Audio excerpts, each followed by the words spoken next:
What up, everyone? Got a 1995 Toyota 4Runner with 3 slow in it.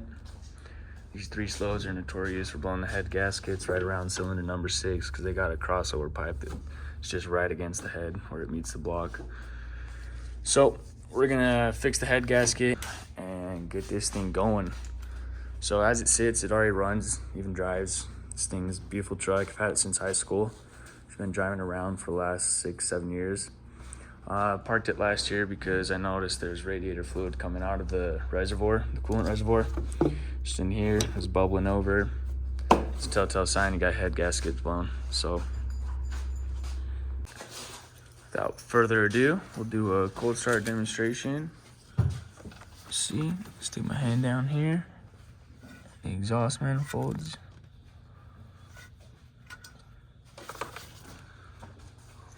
Everything's cold, cold, cold. Just crank her over real quick. Give it a listen.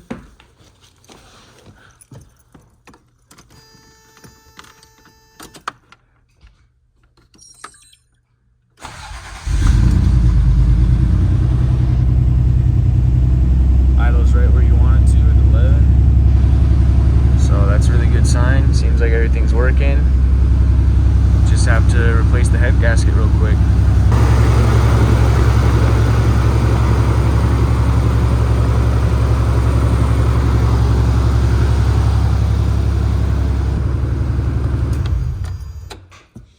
Alright, thanks for tuning in to the cold start. Let's get started rebuilding this thing. Alright, step 1 in the rebuild. Disconnect the battery. Seems like it's already disconnected itself right there, so we'll do the rest of the disconnecting. Alright, once you get your battery out, go ahead and get your battery tray out. Looks like this guy had some custom stuff going on in here. After you've got your battery tray out, you can come underneath. I like to drain all the fluids first thing, that way we don't got to worry about it later. So we're going to get the engine oil out and the engine coolant out. To do that for this truck, I got to remove this 4x4 pan. There's 1, 2, 3, 4 12 millimeter bolts, excuse me. And we'll get this out of the way and then move on. All right, now that we got that out of the way, you can access the coolant port right here. If it's too tight for your fingers, just grab some pliers and give it a twist. Also make sure to take off your radiator cap to relieve pressure so you can get all the fluid out. Just set it up there. All right, just twist this little guy all the way out. All right, as the coolant's draining, if you got a second oil pan, you can come over here to the oil drain bolt and go ahead and unscrew that and drain your oil. All right, once you got your oil drain in and your coolant drain in, you can get back up top and start taking out your air cleaner box, air intake hose. Don't do that. Take all this jazz off and take a pick, slide it in this little hole right here and pull this out. And then once you have one side off, you can come over to the other side and just push it forward a little bit. Use your pick to wiggle it out. And then you'll just slide this little plastic connector out, just wiggle it back and forth, nice and gently. Next, you'll take your 10 millimeter and loosen this hose clamp up a little bit. That way it's nice and free. Then you're gonna get your 12 and an extension. You've got 1 bolt right here. Get that loose, out of the way. Then 1 bolt right here, in between the filter housing and the coolant reservoir. Get that out of the way. Last one's just down here. Take your 12 and an extension. And just get that lined up on there.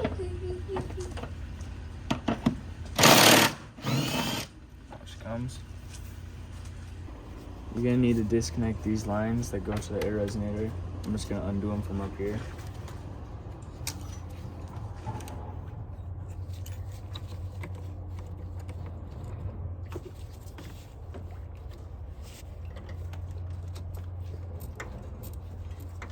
This one's really brittle and old, so I'm gonna have to work it off.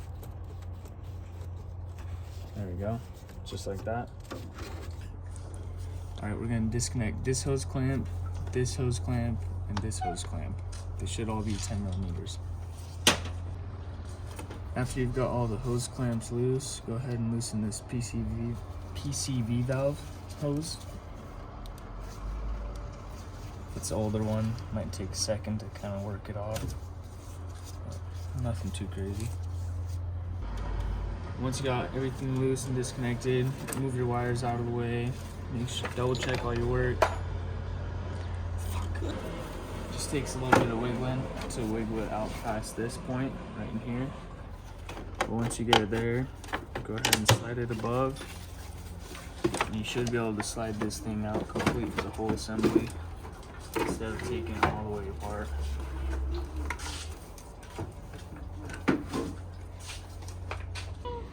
Go ahead and take your little clips and stuff and put them back where they go, just so that you don't lose any bits or pieces. If you want, you can bag them too, but this is easier. Same thing for these little hose clamps, although we'll probably be replacing those because they're pretty stale. Next up, just undo this wiring harness. Comes across there. We're just gonna unplug it here for simplicity's sake. Looks like that's loose. We'll have to bolt that down. That way we can unplug this without messing up the plastic. Ready? Alright, you're gonna unplug this connector and this connector. One's the coil, one's the igniter. And that way this harness is free. We'll work our way around here in a little bit. Don't forget this one for the dizzy. Just wiggle it on out of there. Next up, you'll undo this distributor plug. Just push down on that little tab right there and then wiggle it out. So next you're gonna want to start marking your vacuum lines and your fuel lines, all these lines. That way you know where every single one goes and where it came from. Also, go ahead, get your trusty pick out, and you're gonna pull on this little clip right here on both corners, just like we did with the mass airflow meter, and just get this pigtail out of there. So put my pick through this corner, slide it out on that end, kind of push it up a little bit. That way it just comes loose. And try to save it with your fingers. There you go. Start with this hose right here, and then wiggle him out of there. Nice. And then we'll get him the marking. Just do a horizontal line for this guy. And I'll do it on the hose too. And we're gonna start on these little vacuum lines. If you're pulling on them and they don't come out, go ahead and take a flathead and just kind of apply some pressure just right here. Kind of happened really fast so you couldn't see it, but apply some pressure right there and just slide. They're very skinny vacuum lines, so they should just come right out. I'll go ahead and mark them. Add one right there, two right there. Go ahead and pop the gas cap just right here before you move on. Go ahead and take this off. Relieve any fuel pressure if there is any, and move on. All right, now that you got the gas cap popped, you can take this fuel line off. A little bit of fuel will squirt out if you recently started the vehicle, but no big issues. Make sure you don't lose any of the washers that go on the banjo bolt. So I'm gonna go ahead and slide this out. There should be two washers. As you can see, one's kind of stuck to the bolt head up there. That one just folded on me, so that definitely needs to be replaced. Go ahead and screw it in to its original spot. That way you know where it came from. Makes things easier down the road. Next up, we're gonna work on the EGR, disconnect all that stuff. So start with the electrical connector, just push down on that tab and separate it. Next, you'll take a adjustable end wrench, slide it on there, and Just make sure it's nice and snug. And then you're gonna go ahead and twist it off. If you need to, if it's really tight, you can use some Freol or penetrating blaster, kind of lubricate it, help you work it off. Fortunately, this one came out pretty easy. Remember, this bottom one's kind of weird because you're twisting it to the right to get it off because everything's upside down. Just loosen that all the way, and then you can move on to the next one. Go ahead and push forward. It should just crack loose.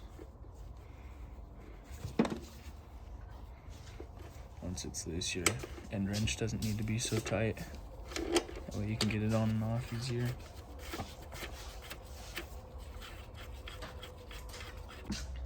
Once you have both those fittings loose and the cable disconnected, go ahead, take your 12mm on a ratchet and just crack both these loose real quick.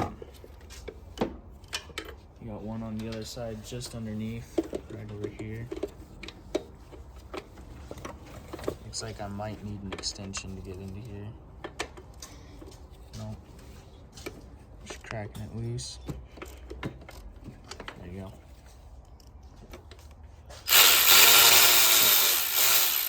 Now that both those are loose, we can just zip them all the way off.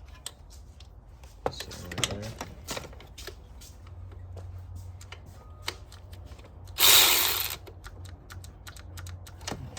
It's embarrassing. What a fucking... Go ahead and zip those bolts loose. Try not to drop anything. There you go. After you got the two 12s and the two little fittings off, you can slide this vacuum line off. And if you're good with it, you can wiggle it out just like that. If not, you can undo these two 12s right here, there and there, and then it can loosen this so you can get it all out.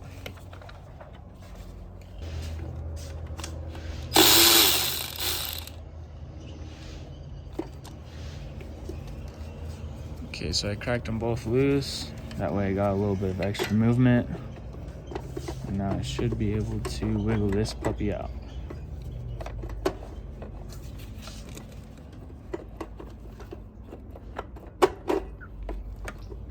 There you go. Looks like there's one more vacuum line down there on the bottom, so I'll get that disconnected. So I'm gonna take the needle nose and pinch this hose. Kind of move it back and forth. Try to slide it off here. There you go. EGR is out. Alright. Bruh. I'm gonna work on these three little vacuum lines underneath. This one, I don't know why, chose a dot and a dash. So I'm gonna do a dash and a dot. This one, dash dot dot. So we'll try to sneak our marker in there. Dash dot dot. Almost. Good enough. Hopefully remember that. And then this one, may as well just leave plain. Just kidding. Alright, for this last one, I'll just color the tip. Both of the hoses. Just something different, you know, mix it up for the people.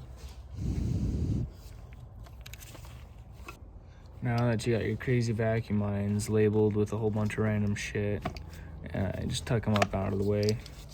Looks like we got one more right here. This one is already cracked, if you can see, so we're gonna have to replace this line. So I'll mark it with an X. Nice X. Oh my god. So this one cracked on us, so I marked it with an X. That way we know to replace that one. So this one has big old crack in it, so this one will definitely need to be replaced. It just connected right next to that EGR. Must get hot in this area.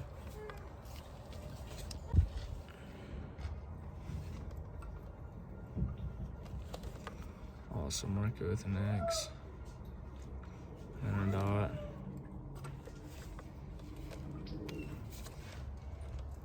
Do a little T on this one. Goes right here. Alright, slide this off. Just try to wiggle it off. Slide this bottom one out. It's got 4 dots on it, so I'll mark the reciprocating end with the 4 dots. Just trying to move all these hoses out of my way here. This is kind of one of the things that the 3Os are most notorious for, is having a million different vacuum lines. Alright, lastly we got this drugger in the back here. Just a fuel line. Spilled a little bit of gas on my markings, so I'll have to redo those. Luckily we got everything on camera, so it's kind of hard to forget stuff. Alright, real quick, just make sure you get this little clip back in its original spot. That way you don't lose them. It really sucks trying to replace those sometimes. This pigtail is a little bit broken, but we're just going to slip it out. You got to undo that ground. That way you can get access back into here. Go ahead and undo that clip. And then slide it out of that hoop in the back. Once you got it loose, you go ahead, push this down to wiggle the throttle cable underneath that little hoop. And then just slide it out of there, like so. If yours is sticking, you can hit it with some penetrating lubricant. Hopefully that gets it unstuck for you. Just be patient and wiggle it out. It'll come out eventually. Go ahead and loosen this guy. It's just a little 10mm. And then you can slide the throttle cable out. Insert that same 10 back to where it goes. That way it makes putting everything back together much easier. Next up, we're going to be disconnecting this little coolant hose. Looks like the clip was already left undone. So we're just going to go ahead and try to slide that up gently. And kind of get underneath it, help it out. Nice. And just mark these real quick. Since it's a different area, we can use the same marking as we're using on the other side. And we're just gonna slide these off. Just give it a little push. Nice and gently on this old rubber. There we go. Go ahead and mark the underneath. Now we'll come to the throttle box. One is the 2. So we'll just mark those. And then this one appears to not disconnect, but this one right here does, so we'll just give it the single. And then you can go ahead and slide those off.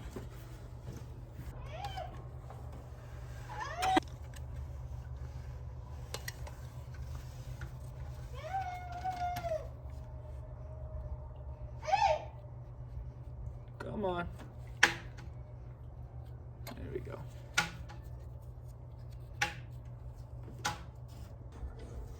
Real quick, we're just gonna loosen the throttle body bolts. Just crack them all loose. You still have one other coolant hose on the back side we need to undo, along with the TPS sensor. Or the TPS, excuse me.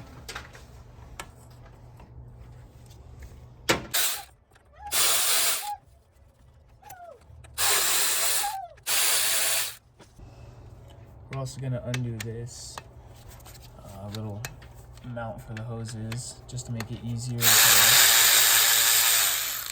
wiggle the throttle body out.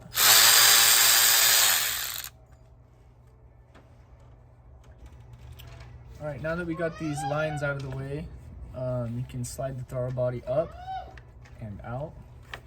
We still have a coolant hose on this side, if you want to come around. It's all the way under here. So you just take a little 90-degree nose pliers and just try to wiggle them up in there. Looks like previous owner decided to make this a little tricky for me. There we go. Just keep wiggling it. There it goes. So basically, after you got that clamp off, you're gonna try and wiggle this coolant hose off of there. It's not coming undone. You can take those 90-degree pliers and just grab a hold of the hose and kind of twist it back and forth. Should break it free, that way you can slide it off from there.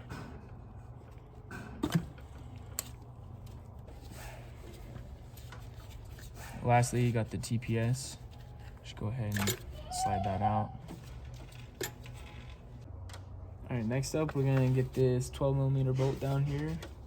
It holds a bracket where the EGR kind of mounts to. So slide you a 1/4 inch down there and just get twisting. Once you got that bolt out, you can go ahead and slide this out. It's a little bound up on the fitting right there.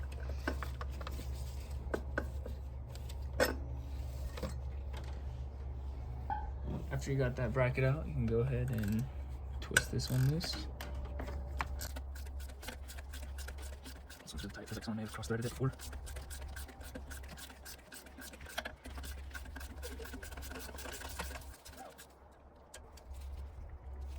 And wiggle your cables off of there. And then slide this puppy off. It's just a little vacuum line. After you've got that out, just stick your bolt right back where it goes. Oh God. Cannot get it in there, save my life. Then we're gonna get this one right here.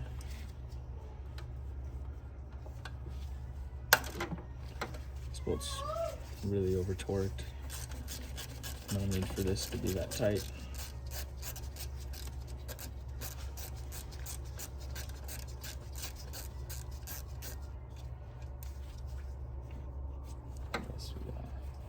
Right here, this little, break this hose free, slide it off.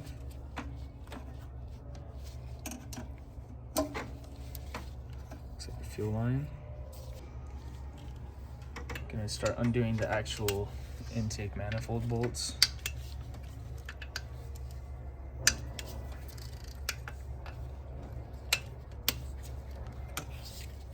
Gun out, zip those out all the way.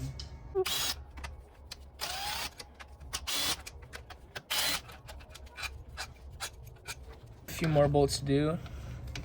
Got the lower half now, so just go ahead, get these 12s. Let's see, can't quite tell where that last one is. Get the gun, zip those out.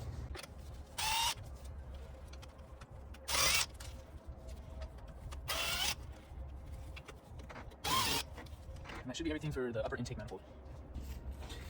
After you get all those bolts, make sure everything's disconnected, and then it should just come right out. Feels like we're still bound up on the back side somewhere. Looks like there's one sneaky devil we missed. He's that chunky hose down there with the fitting on it. So we're gonna go ahead and take that off.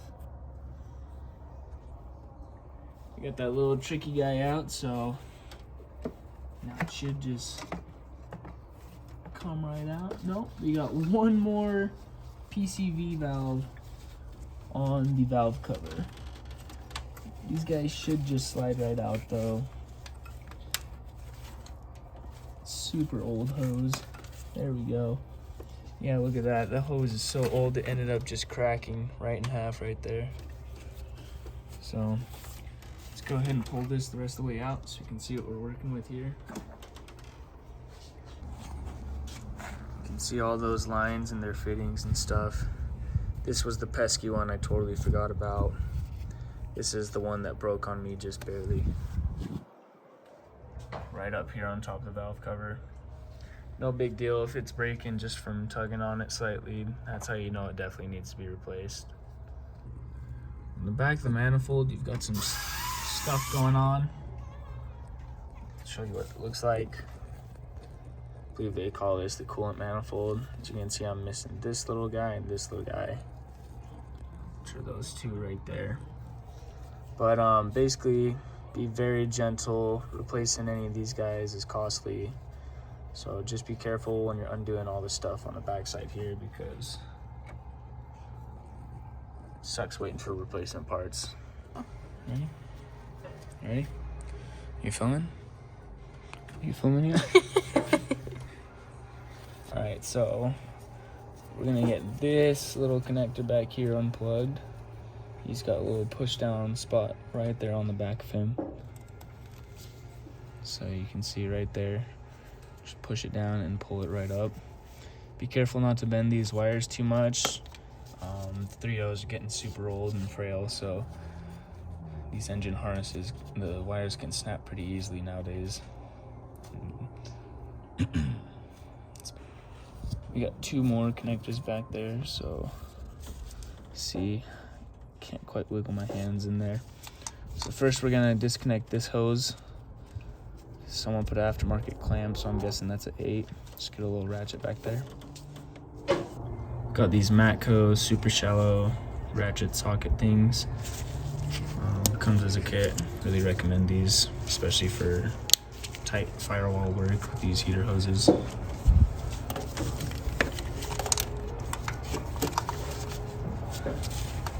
Me chooses this tool, it doesn't even fucking work.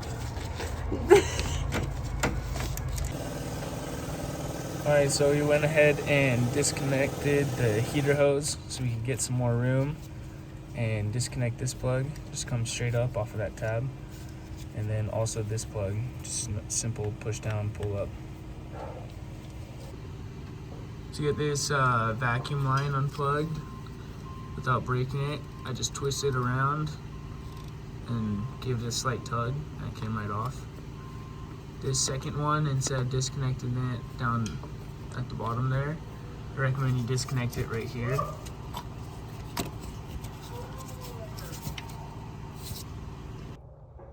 So you got a ground wire right here. We're gonna disconnect that real quick.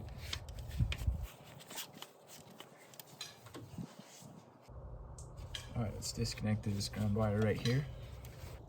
I'm gonna start unplugging the injectors now. Get an angle on that. There you go. Just push up on this pin.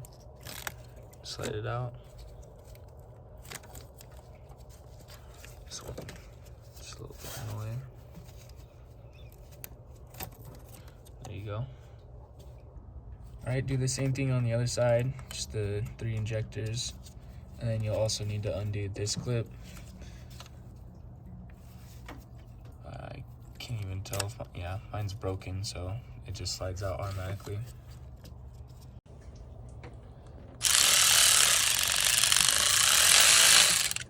It's just a little 10mm bolt that holds the engine harness down.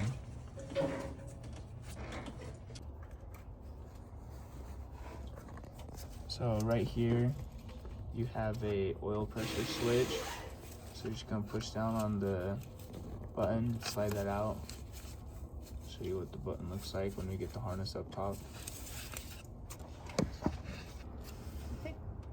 So there's another pigtail right here. You're just gonna press on this little tab. I had to use a small tech pin to get that tab pushed down.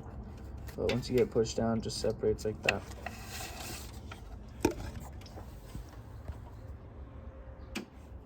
Now we're gonna start sliding the 2 wires we disconnected up and out. You can see the oil pressure switch. You just push down on that and it releases. For this one, you just push down on that tiny little tab right there in the center and it releases. Go ahead and disconnect cylinder number 1 spark plug wire. If you have to, you can pull this boot up and then pinch on the metal and then give it a good yank. You can go ahead and do cylinder 3 and 5 next. Once you got those bad boys disconnected, you can go ahead and bring this just out of the way. Slide this engine harness up and out of the way so you don't break anything. Just remember to be very, very gentle and careful.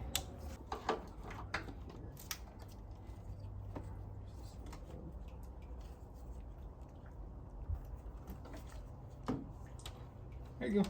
That works. So we've got our engine harness out of the way, so and it's not really bending in any of the critical spots, so it looks good to move on.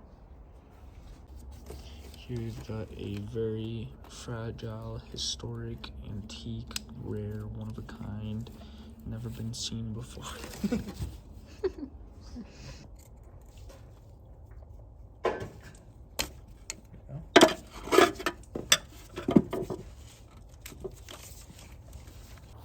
We're gonna loosen the power steering belt, so power steering pump belt.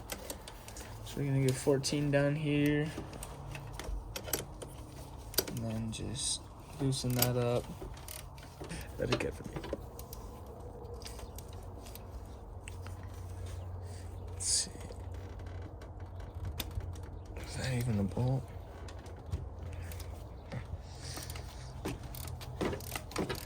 Oh, there we go.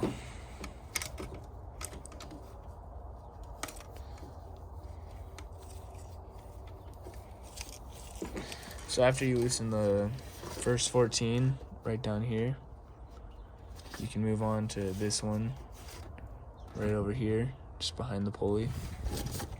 Give you a better angle. Once you loosen both of those, the power steering pump will move around up and down. So you should have enough slack just by loosening those to get the belt off.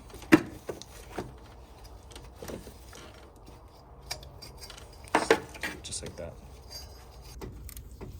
Alright, go ahead and loosen these 2 bolts that attach the power steering pump mount, or I guess tensioner, is what you would call that. We're going to disconnect these 2 to take this little bracket off. That way we can take the power steering pump itself off of the cylinder head.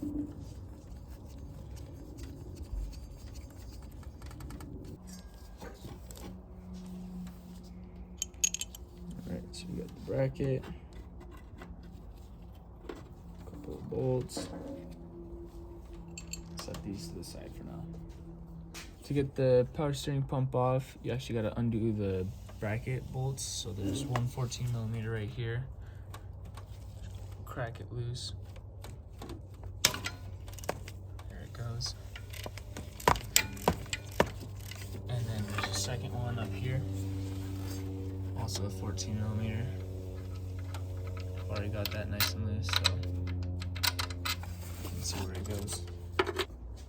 There's 2 more bolts to the power steering pump bracket. You got this one all the way down here, and then underneath the pulley, just left of it, right here on my middle finger, there is another bolt. Let's see. Probably better to get an angle underneath, but that's where the other 2 are.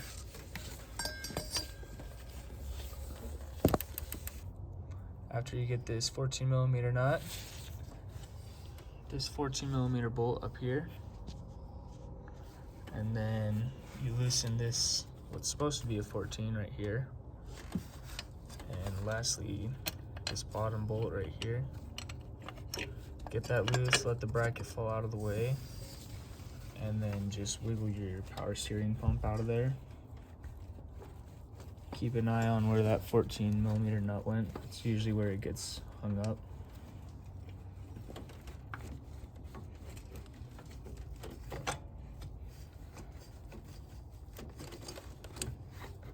And boom, bada bang, just like that. Power steering pump's off.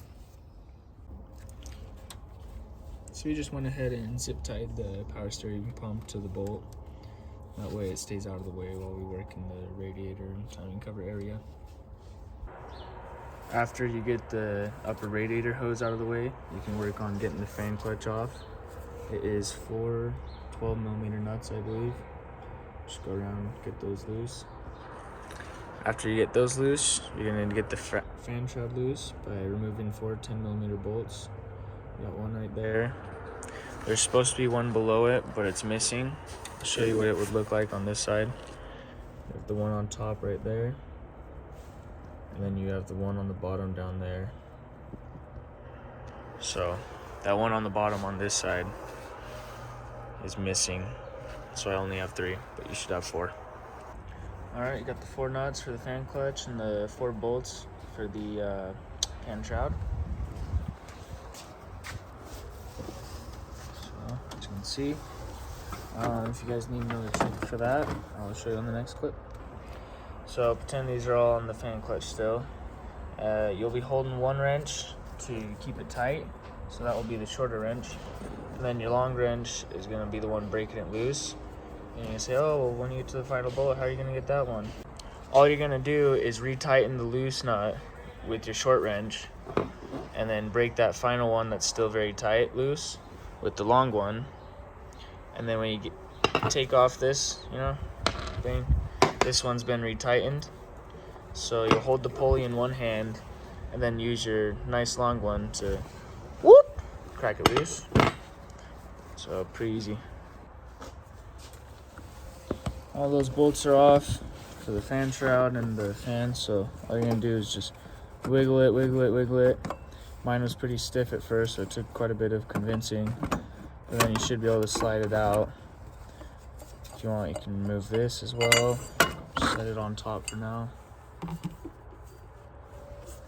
And then just leave that right there, and you're gonna just slide these up and out together.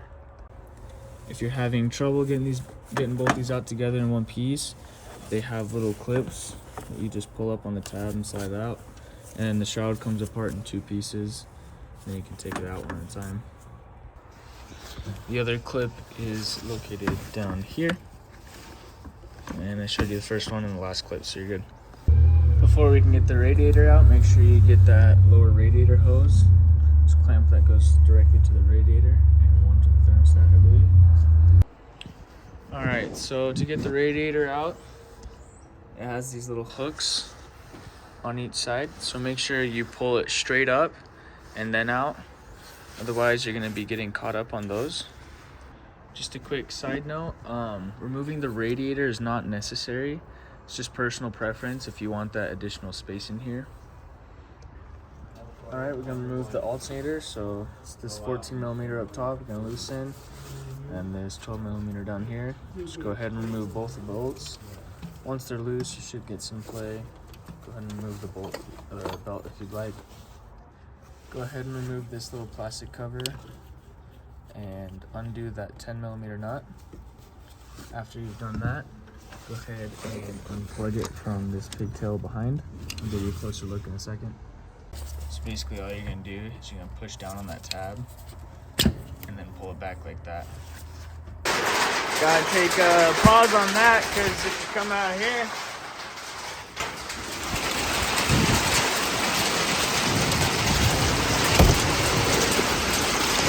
we got hail.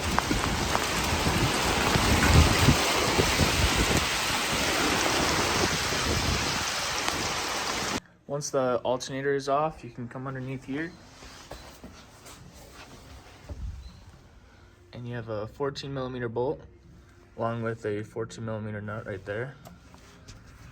So you'll loosen this bolt here and then you'll want to loosen this nut as well. And then after that, you should be able to get some movement out of the pulley, push it back, and then slide the belt off. Now that we got the belts out the way, we can go ahead and remove this pulley. Now we're going to start working our way into timing. So go ahead and remove these 2 10mm nuts. Take this top part off, set it to the side.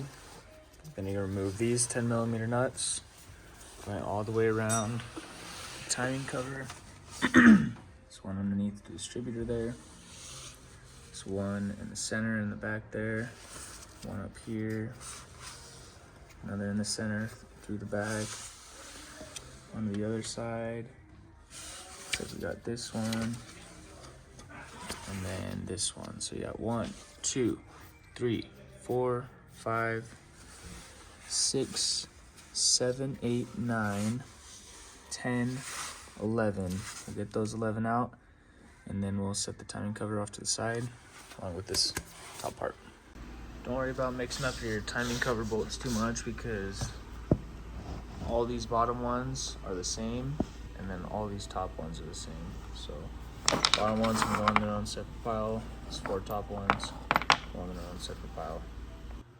All right, so this timing cover isn't coming off just yet, so we're gonna work our way to the valley so we can get into this stuff. What we got going on here, a couple fuel rails, got this fuel hose that connects the 2 fuel rails, and we've also got this little fitting that goes to another fuel hose. So we're gonna start with these 2 17s, get this metal fuel hose off, and then we'll get an open end wrench. I believe it's 24 millimeter. Just crank that puppy loose, get that fuel hose out of the way. Then we should be able to move on from there. All right, oops.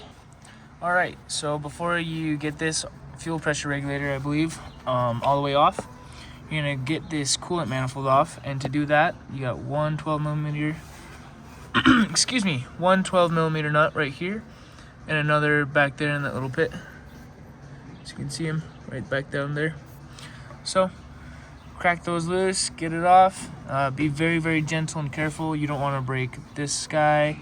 You don't want to break that guy. You don't want to damage this one or that one. So just be mindful of what you're doing for this part. Real quick, before you get started pulling it, this is what it looks like when it's out. So you've got the little valves, there's a coolant hose there, some sort of sensor, another coolant hose, sensor. So once everything's all disconnected, you should be able to raise it up really easy. It's just got some gasket material down here, nothing much. Now that that little manifold's out of there, get all that space, take out this little fuel pressure regulator. Make sure you don't lose the washers for either side. There should be one on both sides. Now to free this hose here off the block, you have a 12 millimeter right there. You gotta loosen up. All right, once you got that 12 removed, you can get the hose out of your way. Just gotta sit into the side. I've also moved this other fuel line out to the side. And we can start working the intake manifold off now. So to get the lower intake out of the way, we're gonna need to get the fuel rails out of here. So we have 4 12 millimeter nuts holding them on, and then a couple spacers. Just remember where everything goes. Now that the fuel rails are out of the way, we're gonna get this guy out of the way along with the timing cover. So basically, you're gonna take these studs out. They are a E5. All right, now the timing cover just slides right off, or at least it should.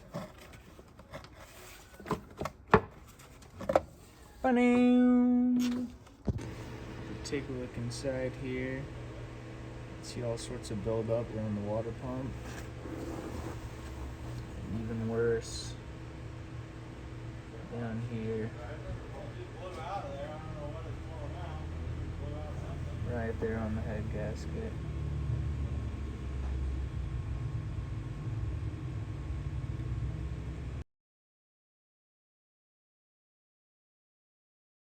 All right, lost a little bit of footage, nothing crazy. It's 4 10 millimeter bolts.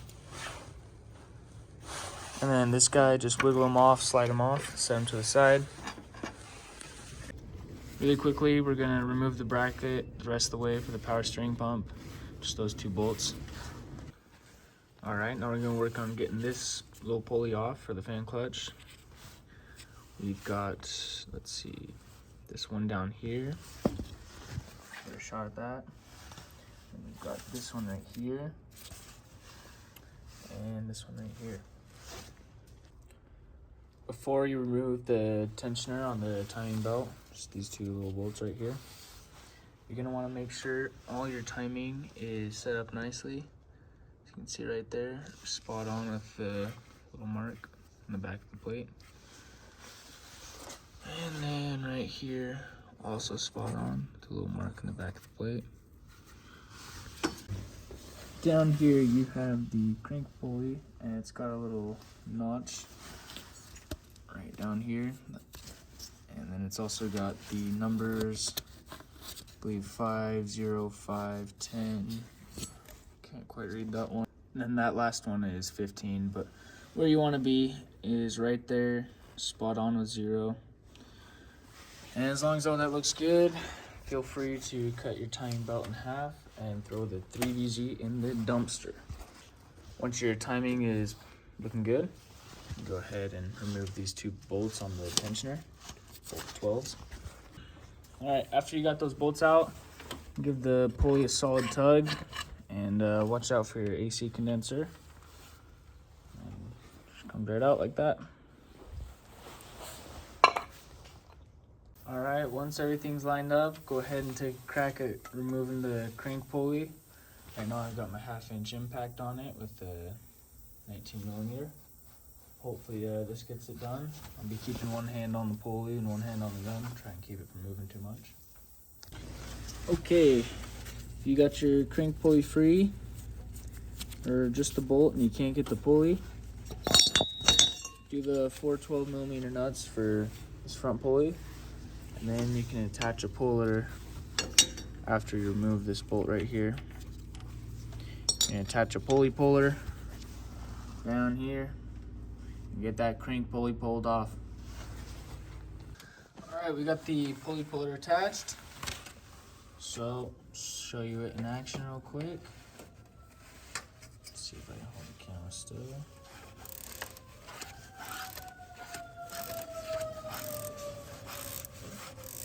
Slowly but surely, it is sliding off of there. You can see it down there.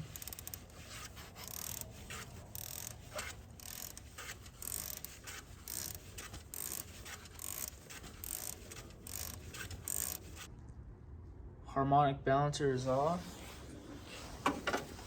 And you can see right there, oops. You can see right there, there's a little timing mark. Sorry, the flash kind of makes it difficult. But timing mark right there.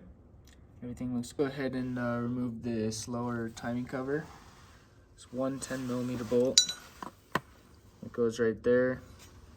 Another one goes right there. And then the last one right here. So once you get those 3, you should be able to just pop this off. Once you got the lower timing cover off, and just set that to the side. Then you have your timing belt guide, and you can just slide that bad boy out. Now, if you can't clearly tell on camera, there is a concave and a convex side.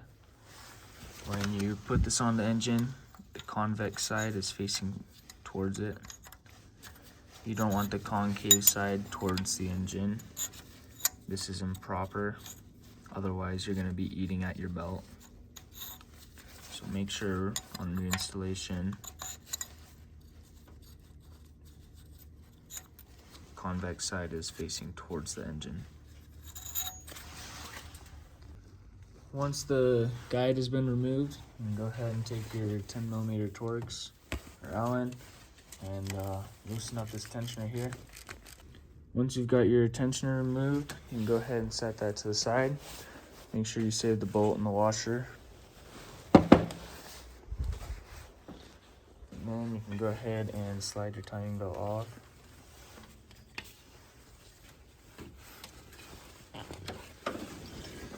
As you can see, my water pump is leaking horribly. And you can even see along the head gaskets all throughout there. It is just leaky. So, let's get this taken care of, shall we?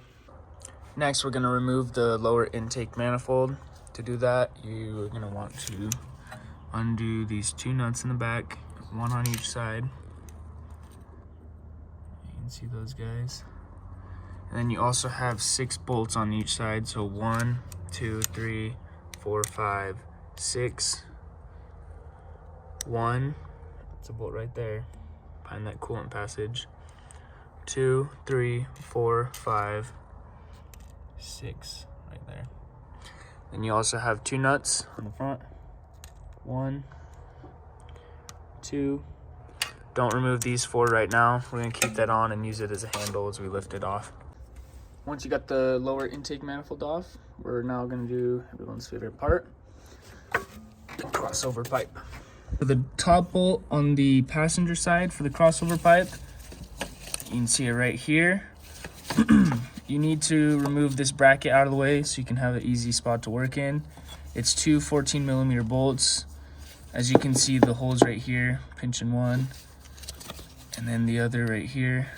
This one right here in the back is tricky to get to, but the one in the front is pretty easy.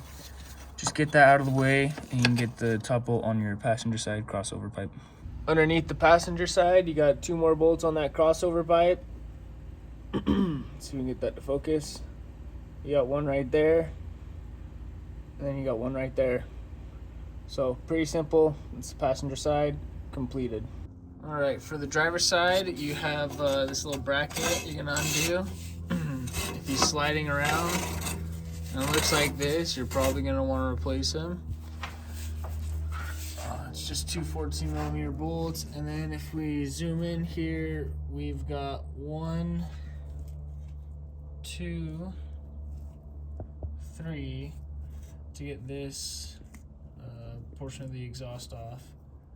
And then above that, I've already got it done, but there's 1 bolt you can get from underneath, and then 1 bolt you can get from the side and the fender. Okay, once you got your exhaust off and got your crossover pipe removed, it's just kind of sitting there. Come up top. Got a couple more little things to do. We have a 12mm bolt right there holding on the distributor. We have down here this bolt holding on the oil dipstick. We're just gonna slide that out of the way. And then lastly, there is a ground right here that we're gonna take care of. So get those things out of the way and then we can go to the next step. All right, earlier I forgot to mention we removed these 2 12mm nuts. As you can see, these threads up top are really rough, but just remove those. This part slides off and it'll give you easier access to removing the clutch slave cylinder line bracket. After you get the dizzy off, ground off, and then the dipstick out of the way, we can go ahead and remove the valve covers. There's lots of little 10mm all around. Make sure you're just removing the valve covers, so don't hit this one, or this one yet. So just the valve covers, both sides. Okay, now that you got the valve covers off, we're gonna work our way into the cams and the cam gears and this backing plate on the timing cover. So on each side of the motor, you have a cam, and on each cam, you should have a little portion that's marked like so. On that portion, you can fit an adjustable end wrench. Make sure it's nice and snug on there. And then what you're gonna do is you're gonna put a impact gun right here on this cam bolt as you're holding that, and you're gonna just zip it off, no problem, just like that. And then you're gonna do the same thing for both sides to get the cam gears out of the way. And let's just go from there.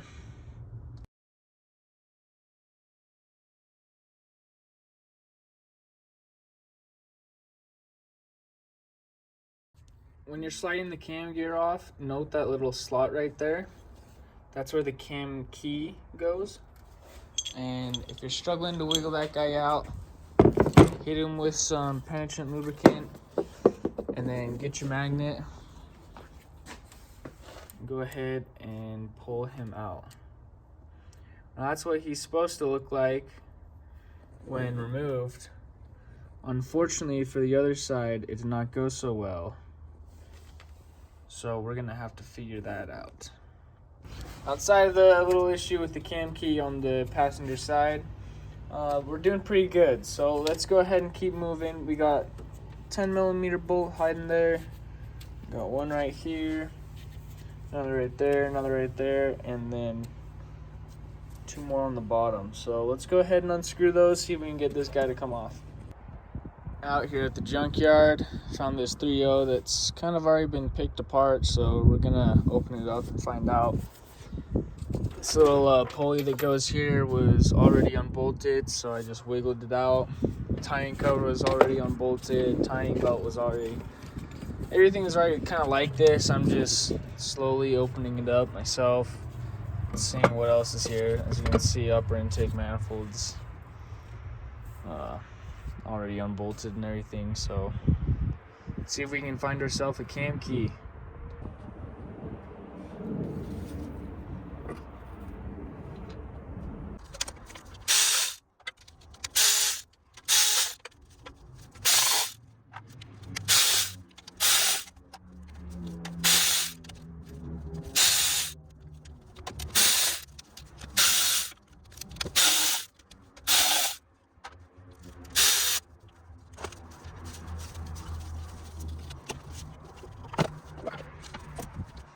Look at that. How sad. This is a really clean motor. Lots of shiny metal. Brand new gasket. Oof. I bet you if someone tore this thing apart properly and preserved it, these would probably be good 3.0 heads, because that is a lot of clean metal. Alright, time for the big reveal. Let's see if we can get this dowel pin here. Set that bolt to the side. Would you look at that? It's actually in good shape. A little rusty, but looks a lot better than mine. I'm gonna go ahead and put everything back together real quick and head back to the 4Runner. All right, we're back. I've already done a test fit on the dowel pin. Got the old one in here as well as the one we just picked up. So go ahead and secure these real quick. All right, now that my little headache's taken care of, we can get back on track. Next up, we're gonna be removing these cam caps. There's a special process to doing them. We're gonna do them on both sides. And then after that, we should be able to access all of the head bolts, and we'll show you where those are at, and we'll lift these heads off. Right. Your passenger cam should be pointing at 12 o'clock, somewhere around there. We're gonna need to relieve the pressure on it before we pull out these cam caps. So you're gonna take your big wrench and rotate it clockwise, very slowly, carefully. See if I can get it on there. And what you're gonna do here is just turn it until it kind of bounces on you. You'll get to a spot here where it's got no tension on any of the cam lobes. They're all basically disengaged. After the tension is off the cam, you can go ahead and get you a, what? Apparently a 13mm for me. After you've relieved the tension on this cam, you can go ahead and do a 1/4 turn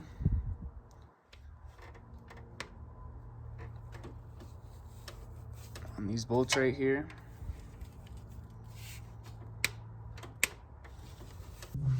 After you've done a 1/4 turn here, you can go ahead up here and do a 1/4 turn on this bolt and this bolt, and then a 1/4 turn on this bolt and this bolt. And basically you're gonna 1/4 turn here on these two, 1/4 turn here, and then final is 1/4 turn here, and then just slowly with your fingers work these bolts up a little bit until you can get the cam cap up front loose. Once it's loose, basically all the tension's off. Go ahead and do the same for all the rest.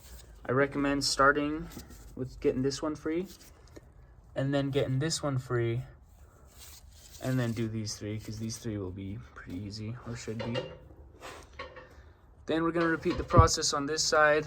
Quarter turn up here, get this one broken loose first, and then break these four loose next. So 1, 2, 3, and 4.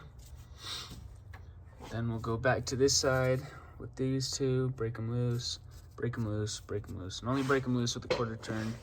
Don't need to do anything more than that. All right, in order to get the heads removed, you gotta remove the head bolts, and there's also a special procedure for those. I'll show you that right now. When you're removing the head bolts, follow this pattern. Start right here. This will be number 1, number 2, 3, 4, 5, 6, 7, 8, and 9. Make sure to only turn the ratchet 90 degrees at a time, nothing more than that. Otherwise, you can risk warping the head. One more thing I forgot to mention, there's a 10mm bolt that just goes right here and holds in this coolant pipe on the back side of the passenger side cylinder head. Now, I don't know if you guys noticed, but there is a bunch of gunk all over here. And to be honest with you, I'm not even sure what that is, but I know it's supposed to be coolant. So the pattern for the driver's side cylinder head is going to be as follows. 1, 2, 3, 4, 5, 6, 7, 8, 9. Just play that back until you got that pattern memorized, and make sure to only turn the bolt 90 degrees at a time. No more than that. You don't want to crack one bolt all the way loose and then crack the next bolt all the way loose. You want to do them in small increments at a time until they're all finger loose. Once you have both of your cylinder heads set aside, you're going to go ahead and remove the exhaust manifolds on them. There should be 6 nuts that hold on the exhaust manifolds. Let's see, 1, 2, 3, 4, 5, and 6. In order to access this one, you need to remove the heat shield the rest of the way. The first bolt we removed earlier to get this crossover pipe bolt. So it's just a 10mm right here. And the second one is a 10mm nut right here.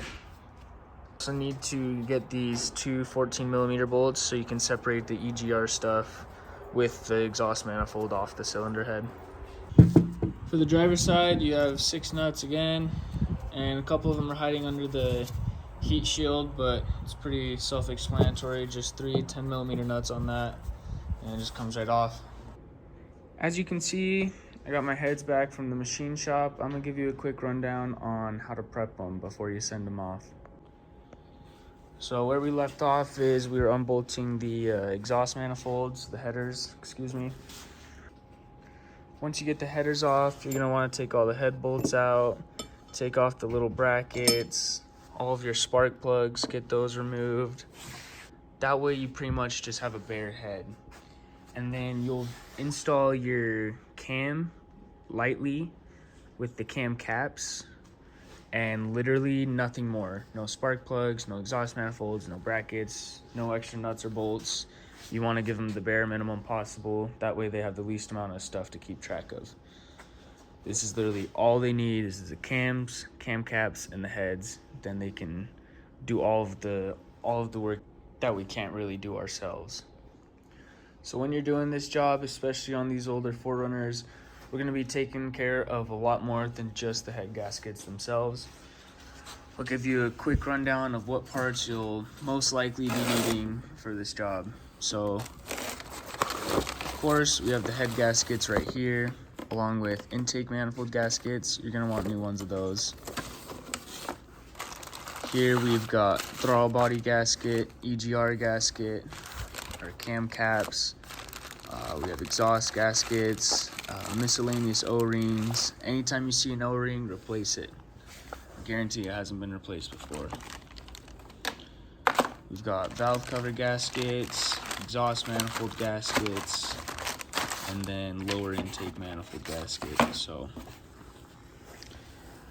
along with that, we have new thermostat gasket. We have new head bolts.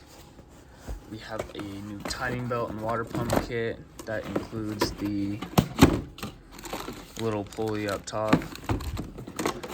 We've got miscellaneous bearings and stuff, new water pump. Along with all this, you're gonna be replacing most likely some of these hoses over here.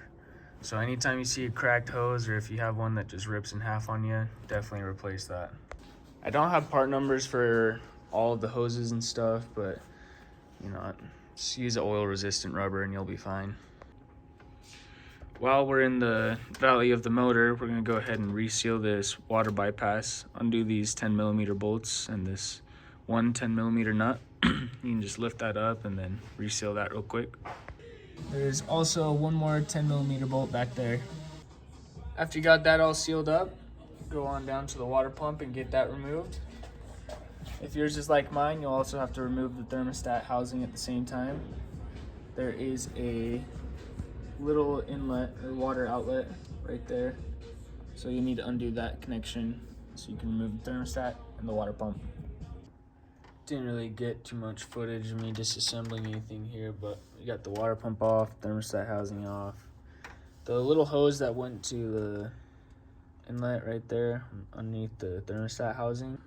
Alright, so basically the water fitting comes around past the oil filter down under through here, and that's where the oil cooler mounts. These are the hoses and their part numbers.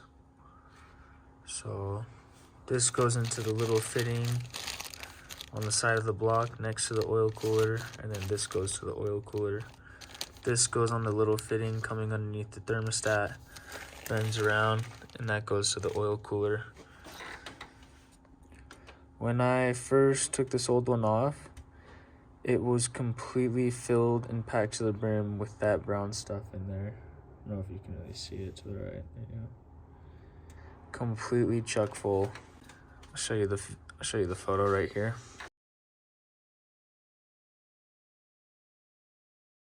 So I took the hose off, and sure enough, when I looked at the oil cooler inside, it was totally packed full. So I scraped all that out with a coat hanger and then used some solvent to completely clean and flush that out. Now it's got really good airflow on both sides, so I think it's good to go. These oil coolers are NLA, so when you're disassembling yours, be very careful with it. You don't want to bust it. Something else I learned is this power steering hose. I was planning on replacing it because it's really hard, but it turns out it is also NLA, so I can't replace that. Or this one, this low pressure line right here for the power steering. That one's also NLA. Alongside replacing the oil cooler hoses that go on the fittings, I recommend you pull this off and check the O-rings inside. This one's really brittle and just snaps anytime you bend it.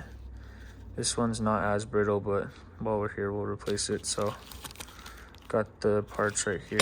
They look good, so let's throw them in. Real quick, here's the part number on the little one. Here's the part number on the big one. To replace this bigger O-ring, you'll need to pry up on the tabs here. Just be very, very careful. Just be gentle. So, got the gaskets in. A little bit of dings and dents here and there, but nothing crazy. I made sure to use brass tools so I don't hurt it too bad. Now, I definitely could have got a better angle of this little fin back here when the oil cooler was off, but that's supposed to line up and go in between the fork on the back of the oil cooler. That little fin right there. So just make sure that's in there like so, and you'll be clocked properly for reinstallation. The torque spec for the center bolt itself is 58 Newton meters. I'll just get my 24 and fit it on here. Just make sure it's good and tight.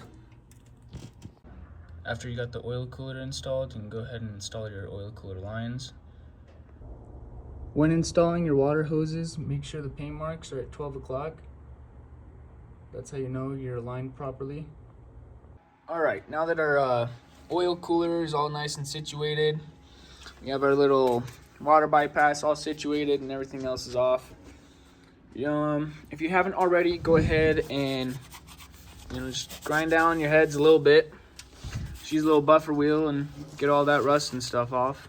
Make sure you're not milling the heads down. We're not trying to take any of the block off. We're just trying to get any residue from that old gasket. As you can see up here, there's still a little bit, but I was just being nice and gentle. Didn't want to get too crazy with it. If you want, you can go ahead and clean the tops of the pistons off. It's not necessary, but you can if you'd like.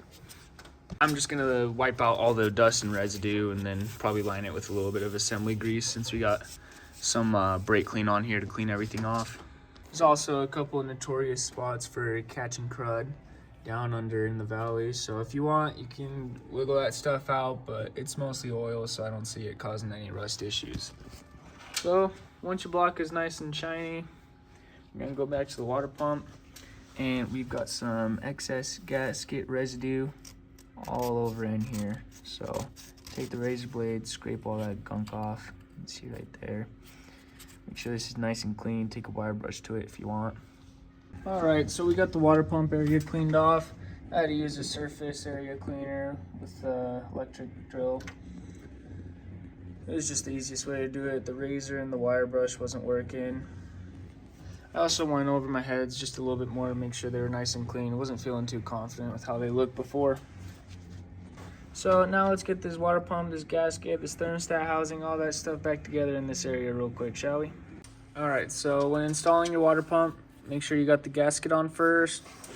Then you can put the water pump housing on. Then you can put your thermostat in with the gasket that surrounds it. Make sure your jiggle pin is facing top, 12 o'clock. And then your thermostat housing can go on. We've got 3 different types of mountings. We have these 2 bolts right here real quick. These 2 go into the thermostat housing. Should have, I think, 5 bolts with the number 6 on them. Those will go everywhere except for right here. Those 2 spots are for these 2 bolts without the number 6. They have these 2 lines on them. Those go right up in there, both those spots. All right, here's a look at everything put together. You got those 2 bolts without the 6 marking on them. You got 1 6 bolt, 2, 3, 4, and then 5 right there. Then you've got the 3 12mm studs with the nuts on them. Torque spec for all these is 6 Newton meters. Set the crossover pipe back into place. Put some new gaskets in there. Let's go ahead and slap these heads on. Got decent gaskets. They should be marked left and right. Helps with installation.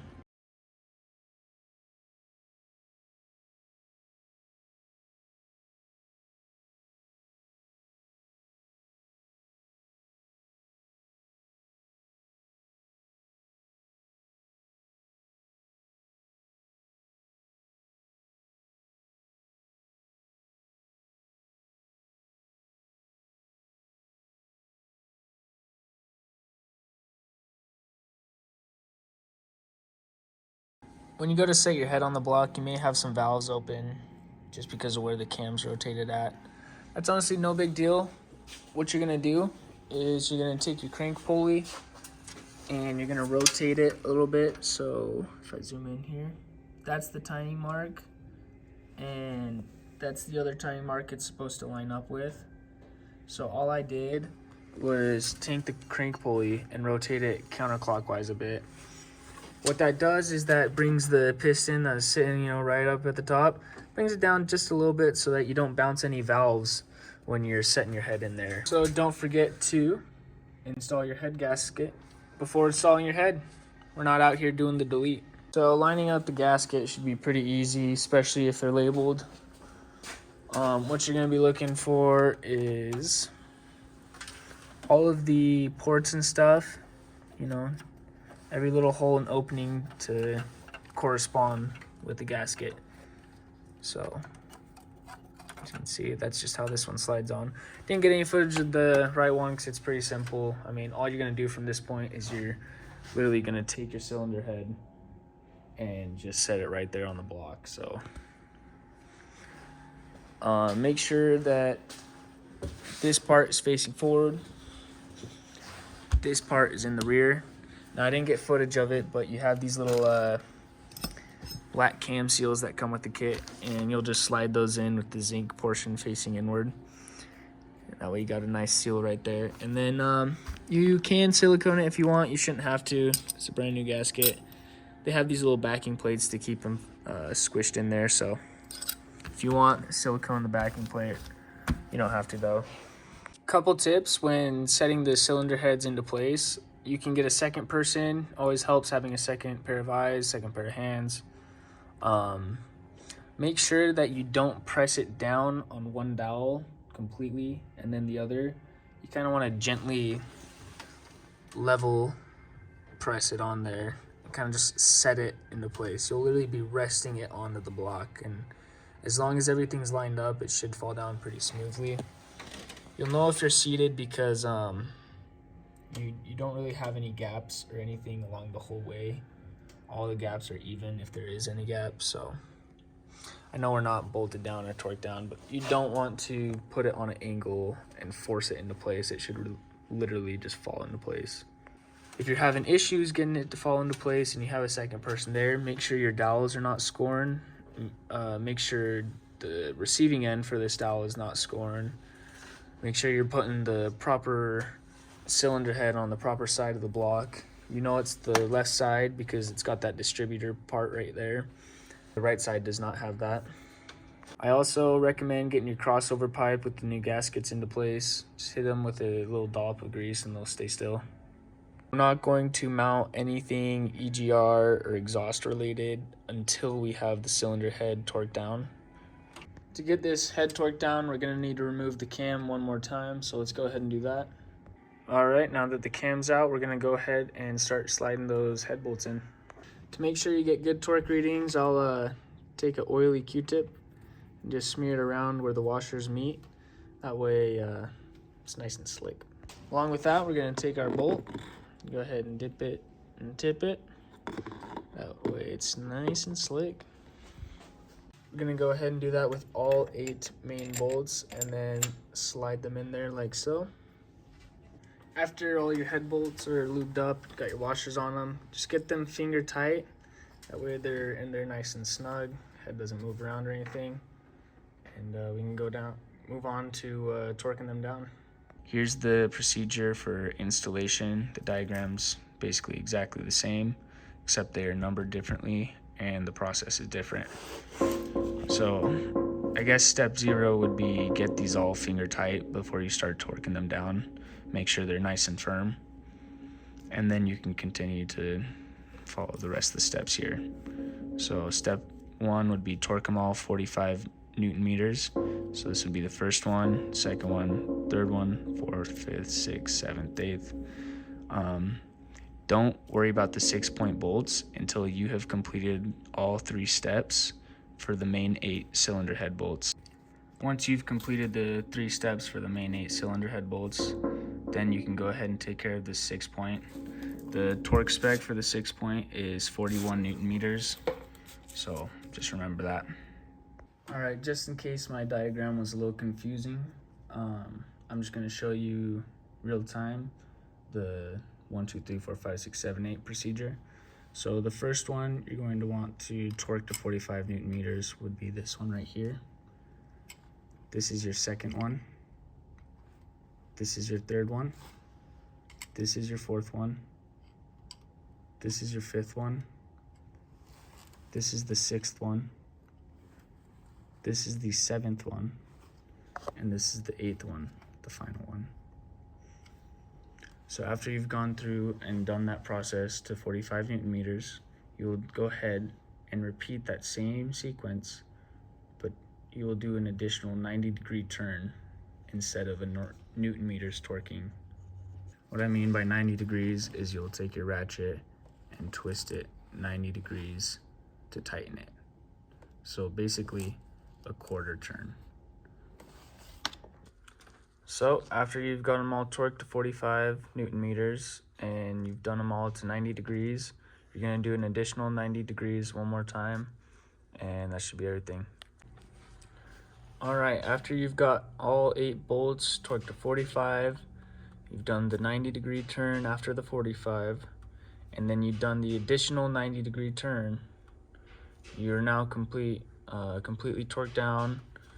So she's in for good. I'm not liking how this knock sensor's looking upon closer inspection, so I'm gonna take care of that, swap it out with some new wires. We'll be right back. All right, so just by breathing on this sensor here, or the sensor pigtail, goes to the knock sensor itself.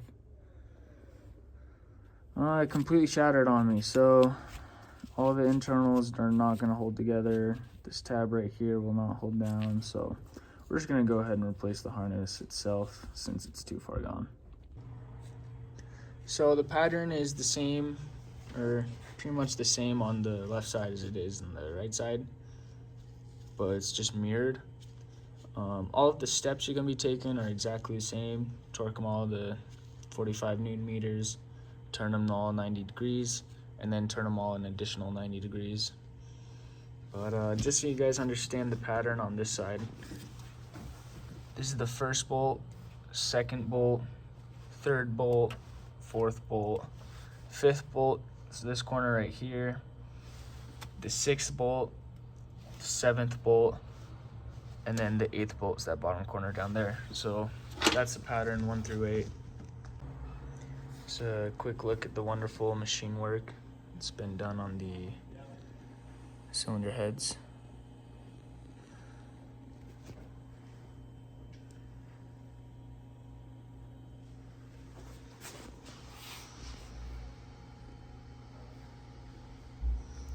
See how clean that is.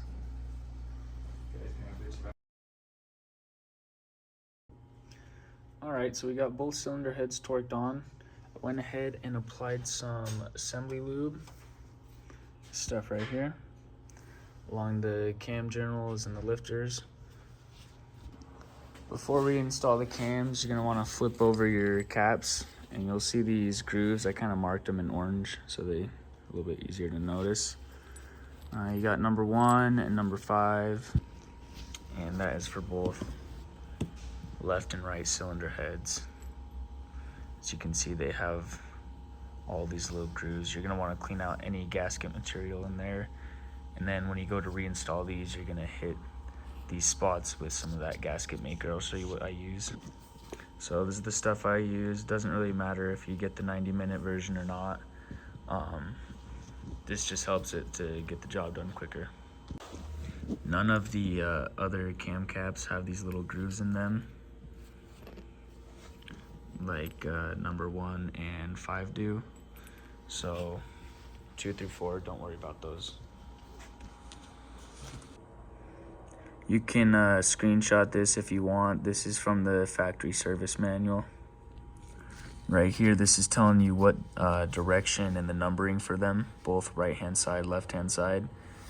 And then down here, you can also screenshot this as well. This is the sequence for tightening the cam caps. I'm gonna go over this with you guys so you're not so lost reading this. When reinstalling your cams, just make sure the dowel insert is facing the front of the engine. For these very small slots up here, you can just take a pick and scrub those out. It's really easy. As you can see, we got those cleaned out. Just literally went in here and scrubbed it out for a second. Now I'm gonna take some goop here and then just gently put it on those 2 slots on both sides. You also gotta do this for the cam cap number 1. You really don't need that much, just enough to kind of fill the crevice and slightly go above that.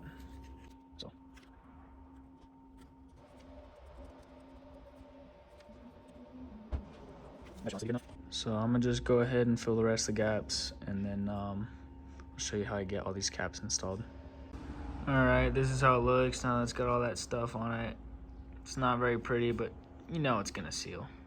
So we'll just lightly set her down on in there. Make sure everything's lined up nice. Apply just a little bit of pressure. So beforehand, I installed, let's see, what is that, number 3?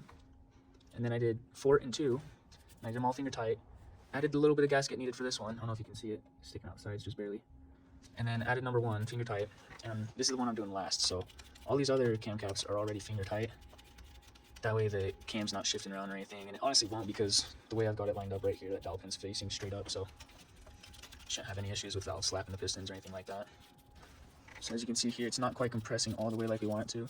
So I'm just gonna need to convince it a little bit, if you will.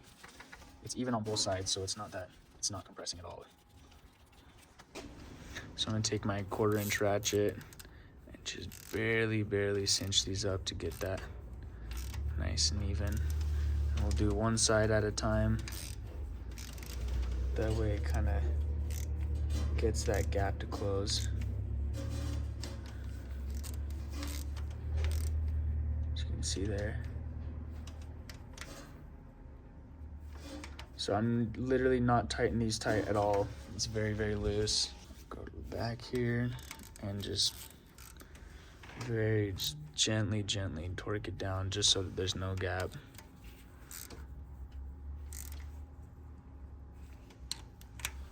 Then we're gonna check all the way around. Make sure it's seated nicely. Looks like it did, so. We'll proceed to the next step. All right, so this torque sequence is pretty simple. I'm gonna go 1, 2, 3, 4, 5, 6, 7, 8, 9, 10, and then lastly 11 and 12. Before you start torquing these down, grab your 1/4-inch ratchet and hold it at the top, and just, barely use any force and just cinch everything up really quick. Follow the torque sequence that I showed you in the last clip, but just get anything that's, barely tight or not quite snug yet, nice and snug. Following the same torque sequence, we're now gonna get the official torque wrench out and get everything to 8 Newton meters. After you got them all torqued to 8, we're gonna go ahead and step it up to 16 and then follow that same torque sequence. All right, after you've got the caps torqued down and everything's looking great, you can go ahead and install your cam seals. You got one on the front, one on the back. I'll do these front ones first. For me, this 1 5/8 Evercraft 12-point socket worked really good. It just lined up really well. I can just press the seal right in. If I need any assistance, I can just tap it with the hammer and everything lines up really flush. So if you can't come up with one of these, I noticed that the cover for the rear seals worked pretty well.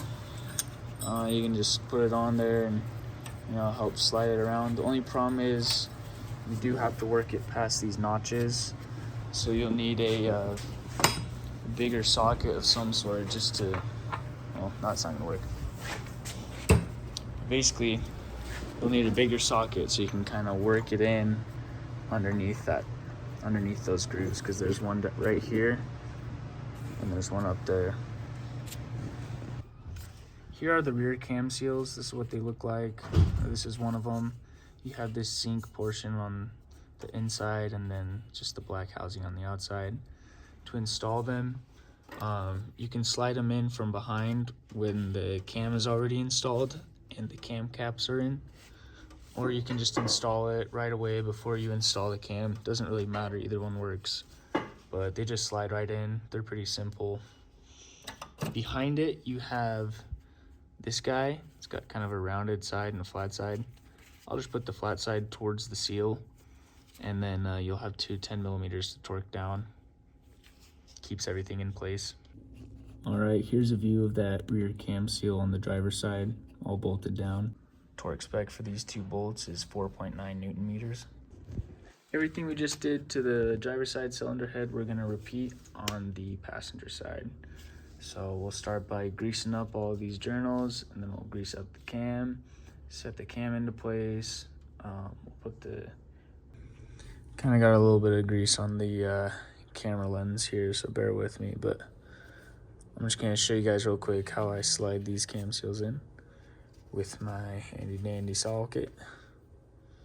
So we'll just line everything up, pressing it kind of close here. And one side will kind of work its way in, so you just go to the other side, kind of just work it back out. So you can kind of see here it's going into the bottom first, so just push into the top, kind of work that bottom back out.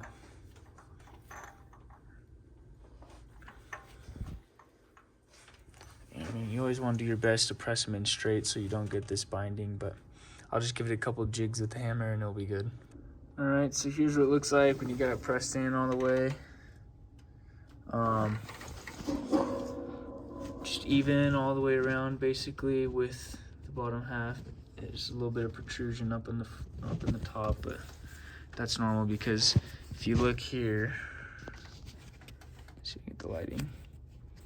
This cam cap is slid back a little bit, so this part of the head sticks out a little bit, whereas the cam cap is recessed, so that's why it looks like it's sticking out at the top. But if you look right here, you can see it's nice and flush with the head, so if it looks like this, you're good. All right, so the pattern for the right side cylinder head cam caps is as follows. Whoops. 1, 2, 3, 4, 5, 6, 7, 8, 9, 10, 11, 12. Once again, you'll use your 1/4 inch and tighten them all up with your wrist in that sequence. Then you'll go to 12 Newton meters and then to 16. All right, after you've repeated that process for both cylinder heads, I guess we can move on to the next thing, huh?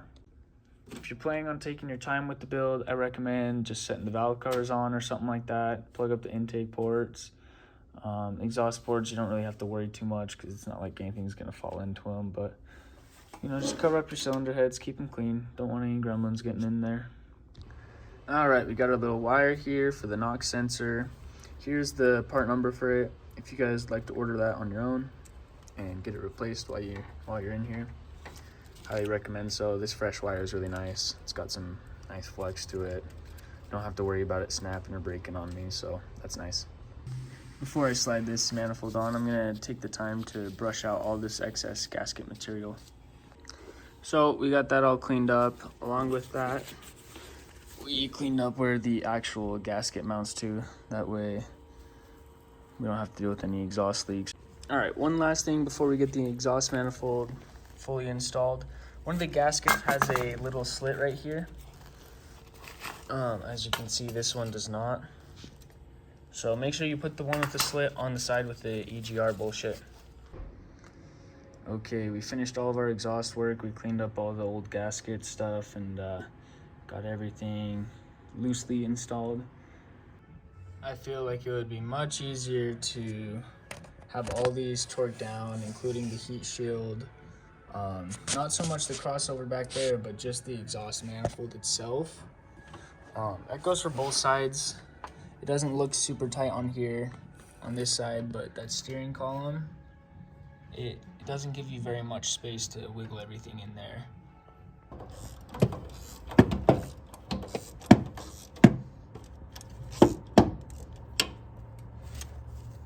Alright, so as you saw in the last clip, we had to extract one of the studs because it had actually snapped when I went to finally tighten everything down. So once again, we unbolted the exhaust manifold, got it off, and luckily there was enough space in the fender well because you can undo these bolts here and get a little bit more access. So I don't know if you can see it. Back up in there, we had to replace that exhaust stud with a bolt. But got all that over with, so all the exhaust manifolds, both right and left side, including the crossover pipe and the exhaust pipe itself underneath. A little bit dirty, but you got the mounting points back up, and those are the 3 underneath I was talking about.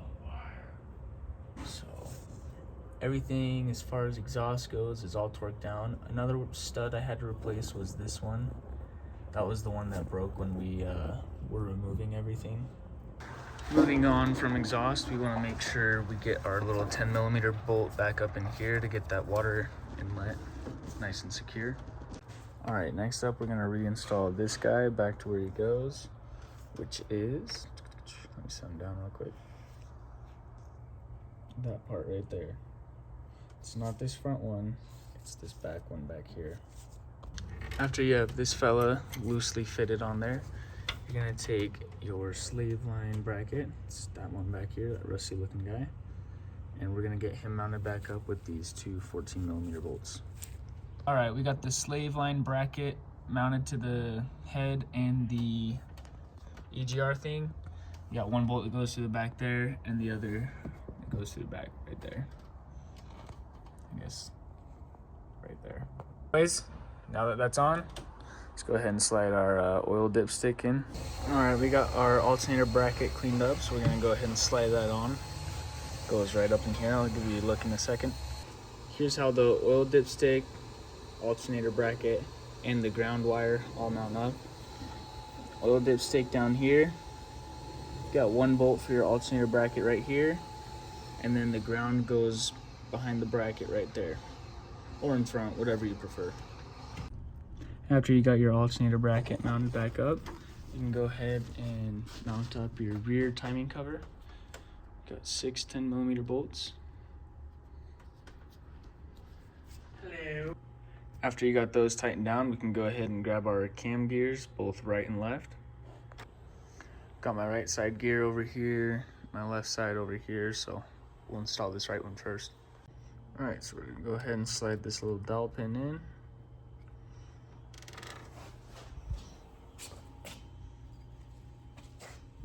Then we'll take our cam gear, line that notch up. I do a little bit of wiggling off camera, but got this cam gear on the passenger side. Now this bolt's finger tight, so let's get it torqued down.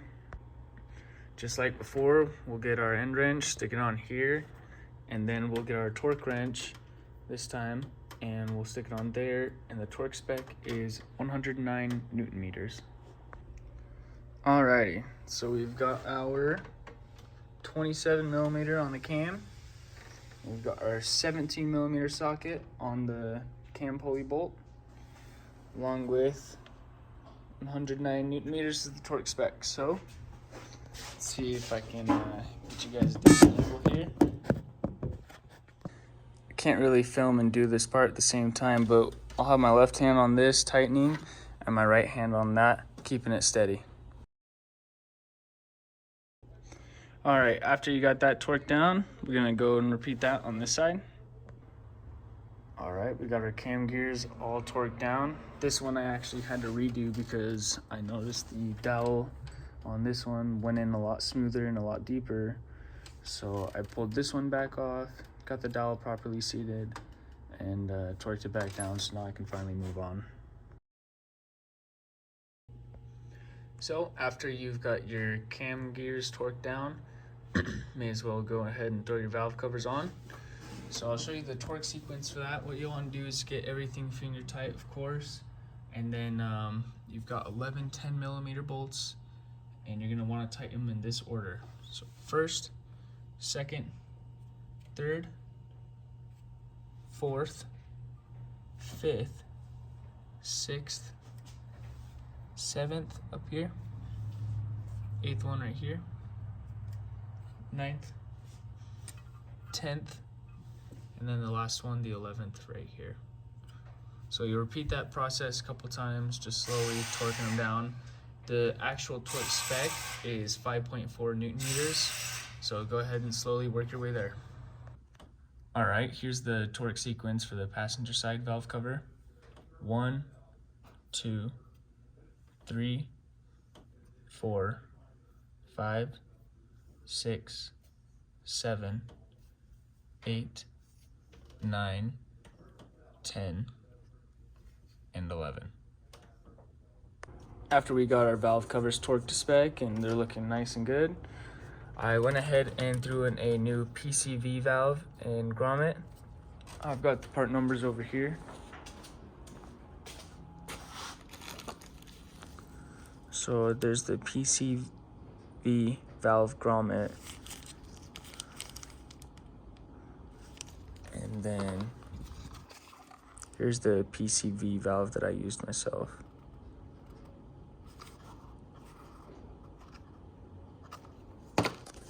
After I've done that, I went ahead and slid the lower intake manifold gaskets on. And for this one right here, you're gonna slide the wire into this little groove back here. And there's a little foam padded spot. Let's see if I can slide this up real quick.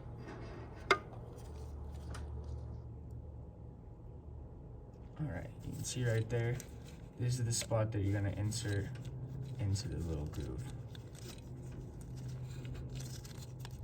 Let's see if I can get it to work with me. There we go. It just slides right in like that. That way when the intake manifold is fully pressed down, you're not gonna ruin your wire. So after you've got that done, oops, go ahead and set this back where it goes. And as you can see, we are fully pressed down there and it's not pinching the wire. Before I set the intake manifold on, I think I'm gonna install this hose right here and get that tightened down with a worm gear clamp. That way I don't have to worry about it later. Along with that hose, we're also going to get this one seated and mounted up. Here's what it looks like. You'll have the long side going on like this, and the short side will go to the coolant manifold that goes behind your intake manifold.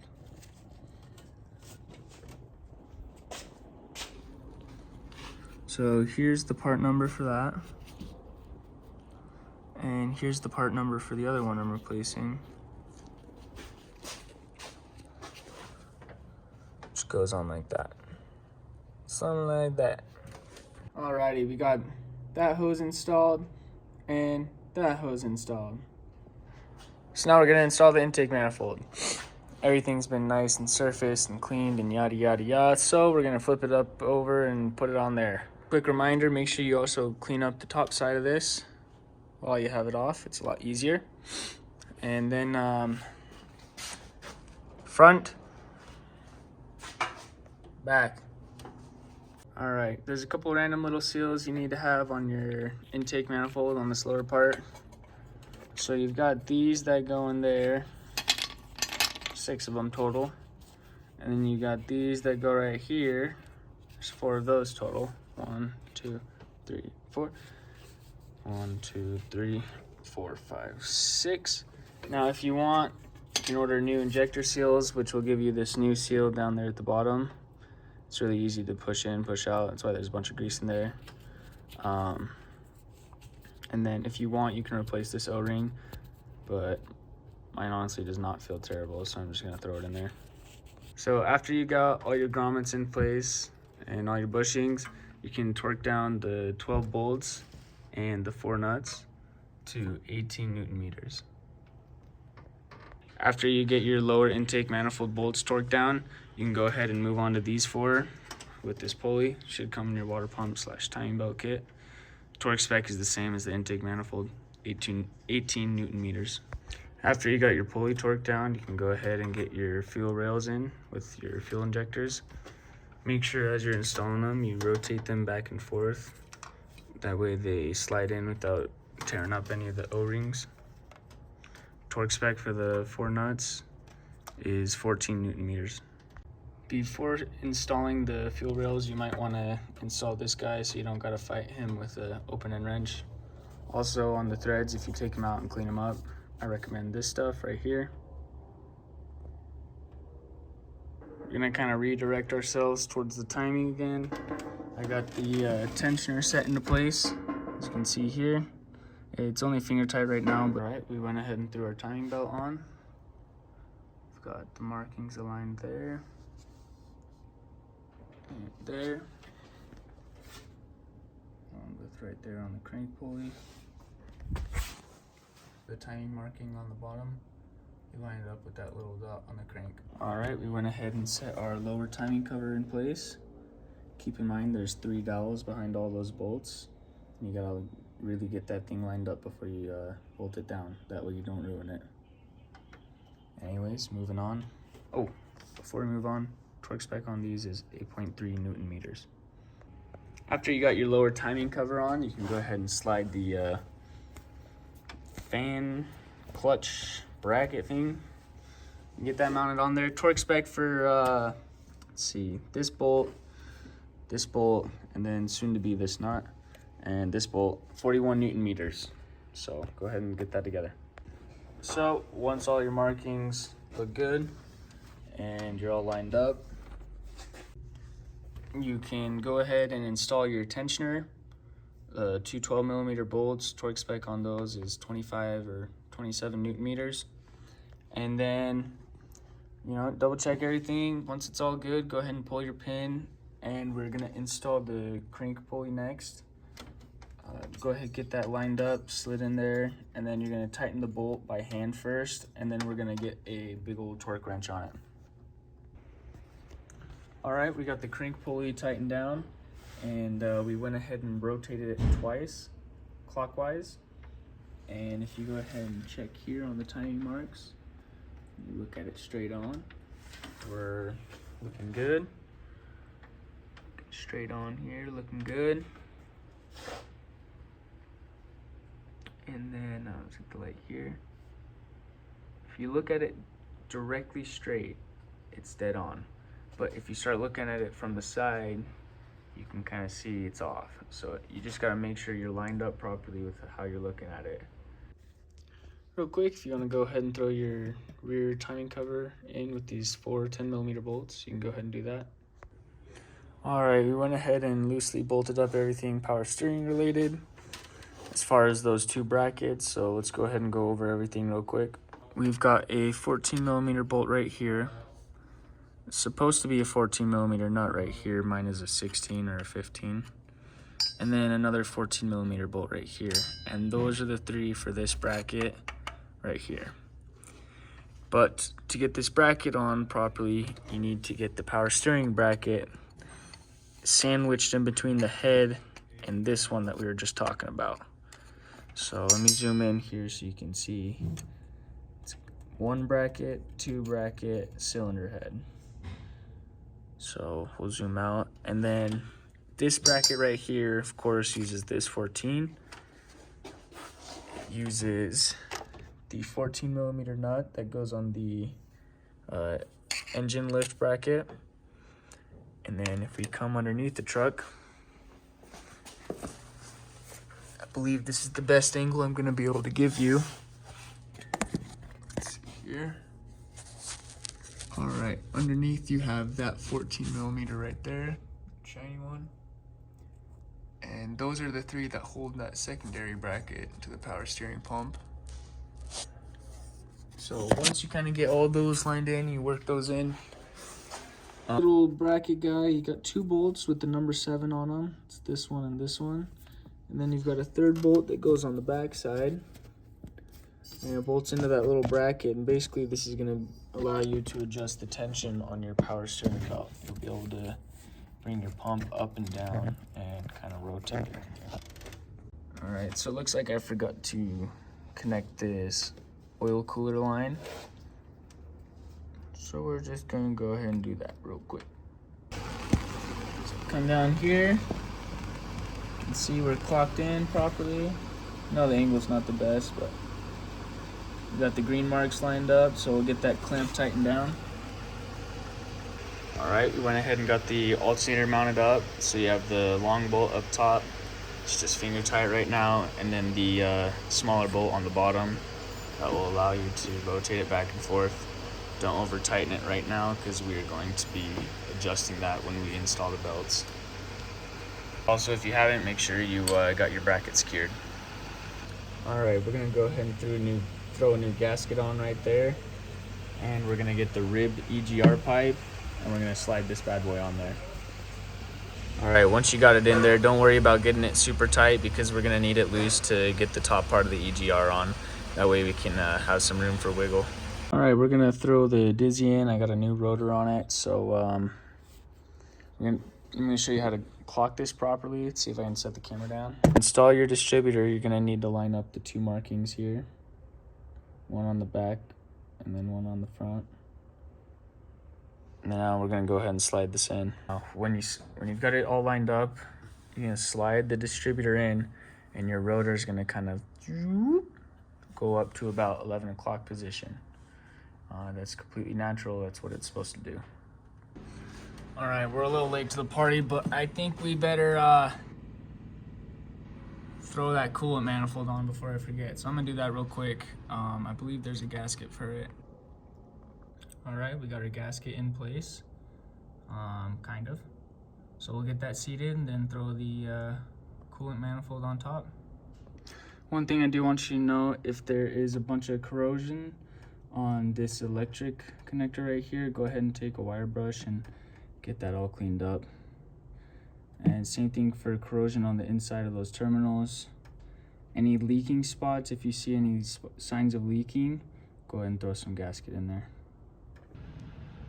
Now, I like to use a magnet to get these bolts started. You can just get them set on top and then start finger tightening them down. Don't get them tight yet, keep them loose. Just get them barely started because we still have to get the stupid FPR right there. So we took the fuel line we had sitting somewhere around here that's hung on by that 12 millimeter bolt right there. And connects right to there on the fuel rail. Make sure you have your washer. Whoops, let me zoom out. Make sure you have washer, line, washer, and then this, I don't know what this is honestly. Don't mount it on there. So make sure it goes washer, rail, or washer, so rail, washer, line, washer, bolt. That's the sandwich. Same thing for both sides. And then you've got this vacuum line here, and then this vacuum line on the blue one goes right there. Sorry for the shaky camera. But there you go. The bottom of the blue goes up to there. Okay, now that we got the lines tight right here and here, and then we got this tight, we went ahead and torqued down the coolant manifold back there, and we can move on. All right, we got our coolant manifold torqued down. So I went ahead, gapped my spark plugs, and got them all installed. So you can see in there, 1, 2, and then 3. The spec for gapping these guys, I'm just using a simple little O'Reilly's tool. On the inches side, you're gonna go to decimal 031. So it's the first marking right after the 030. And millimeters, that's decimal 8. So 0.8. For me, it's easier to do the inches side since there's more lines, more accurate. That's basically it for spark plugs. All right, now we're gonna get this little hose in for the PCV valve. And then we're also going to, I think we're gonna get this harness back into place. Get all the injectors plugged in. I'll kind of give you a walk around when I got everything tucked in. These are just the upper intake manifold bolts. We're kind of working our way towards getting that on there. Part number for this hose right here, it's right here. So I got that on, and then I didn't get a 10 millimeter bolt on this anchor point right here on the other side. I don't think mine had it on there before because I didn't have it in any of my bolt bags. But we do have this little mount right there, so we got that. As far as this harness goes, you got 1, 2, 3 pigtails for your injectors. And then you come up over here and there's a ground. Then you've got one wire that comes up onto the coolant manifold. And then you've got one wire that goes up to the intake manifold. So I've just set him to the side for now. It's that one right there, hold on. It's all tangled up. So he's still got his clip on him, but that's the one that goes up to the intake manifold. So I'm gonna get this ground tight, and then going to get this buttoned up right here. Following this side, we have 1, 2, 3 again with the injectors. We have 2 wires that come down to here on the coolant manifold, if you remember taking those off. And then we've got this one that goes to our new our new knock sensor. So if I just back out a second here, this one right here, knock sensor. And then you've got this one, which I believe goes to throttle body. This hose goes to throttle body, I believe. So we're just gonna kind of set those out to the side. And then that should be it for the harness. Of course, you've got the distributor. Just snug that up real quick. And then you've got these wires that come down here to the oil pressure sensor. And then the, I believe something on the diff. But we'll get those plugged in later. We're just gonna kind of set those down for now. You've also got this part of the harness that comes up to your air intake stuff. So we'll just set this to the side for right now.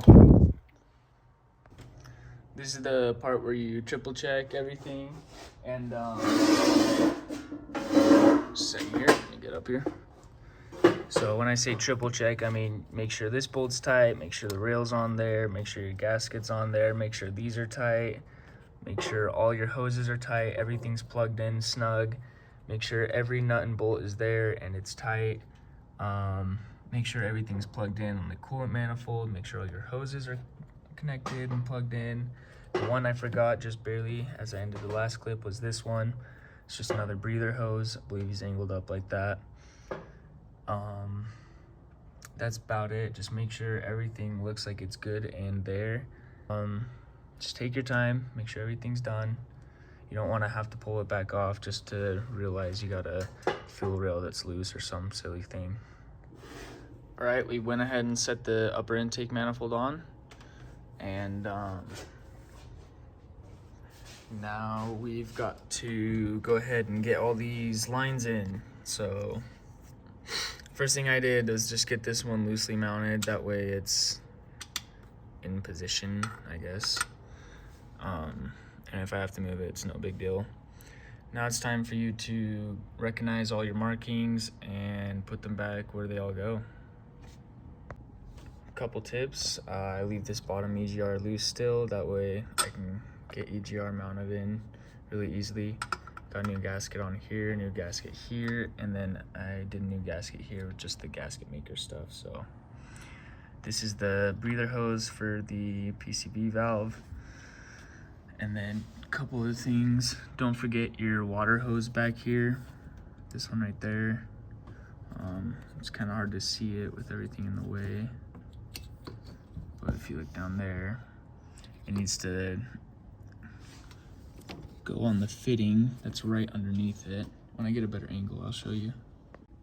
All right, to get this coolant hose, that just goes kind of 90-degree bend. I loosened up these intake manifold bolts, that way it's got some wiggle. And then just used all my might to kind of get it on there. But I don't know if you're gonna be able to get that hose on there with this secured.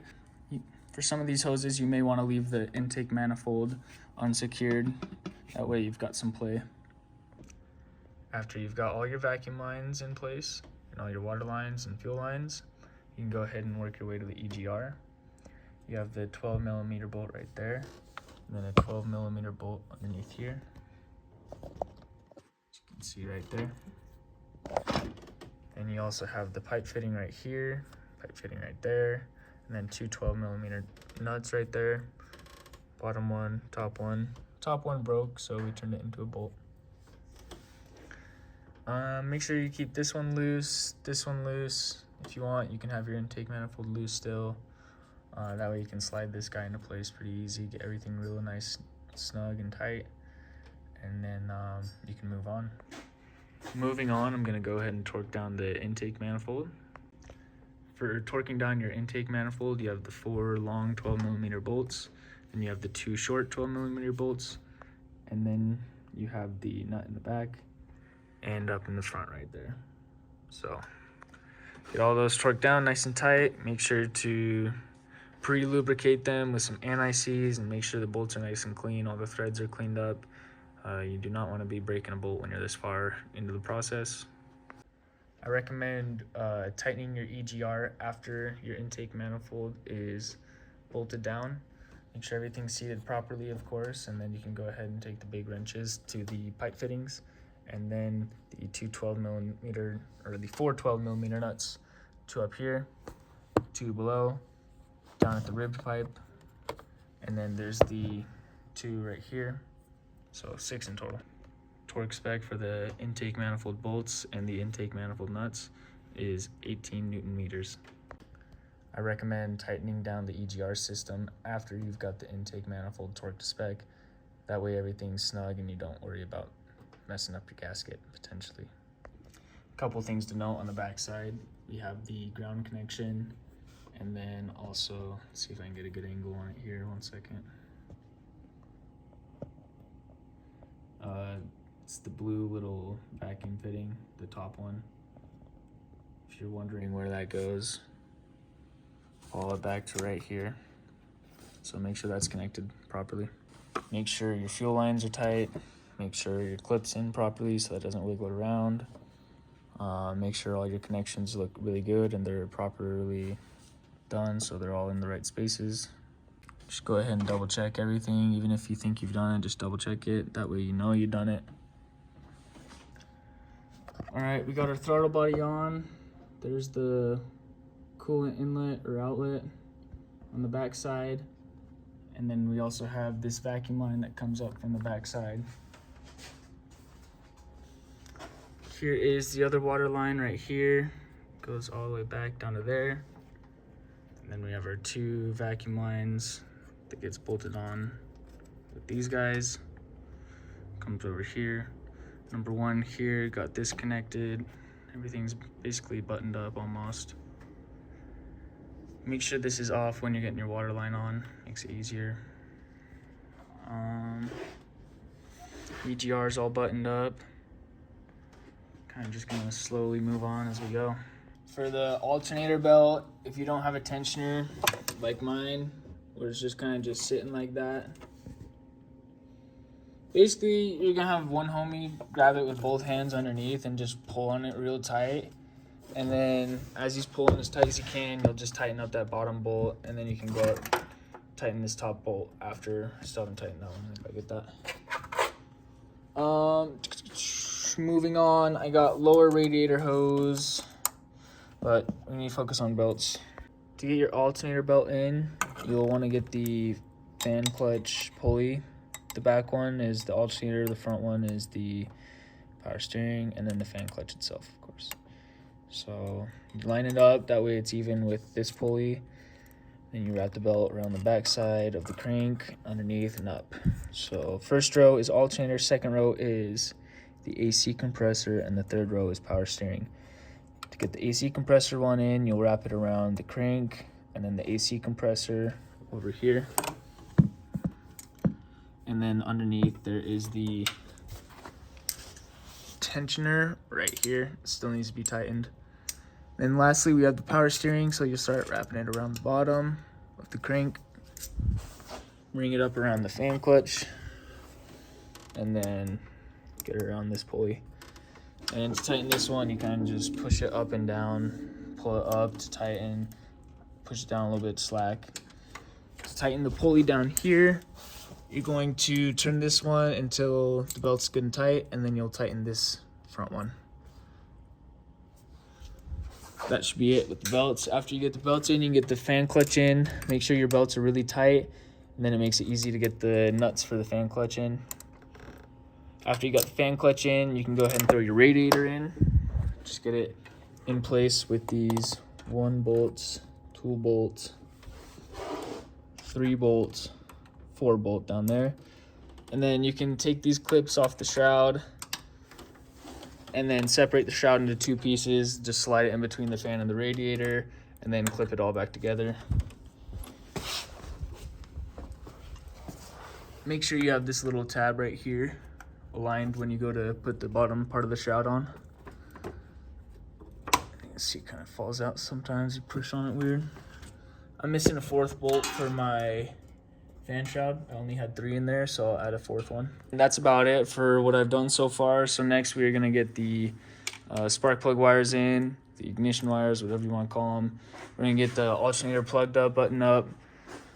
Then we're gonna get the battery in. We gotta fix our battery tray in this ground, and then it's the air box. Fill it with oil, fill it with coolant, turnkey. All right, when throwing in your spark plug wires, it's actually really simple because you should have everything numbered on the cap.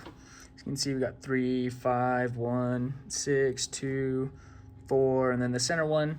This center one just comes right to here, to the igniter, I believe, or the coil, whatever the fuck you want to call it.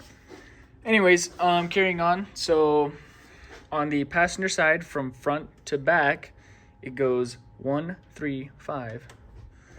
On the driver's side, from front to back, it goes 2, 4, 6.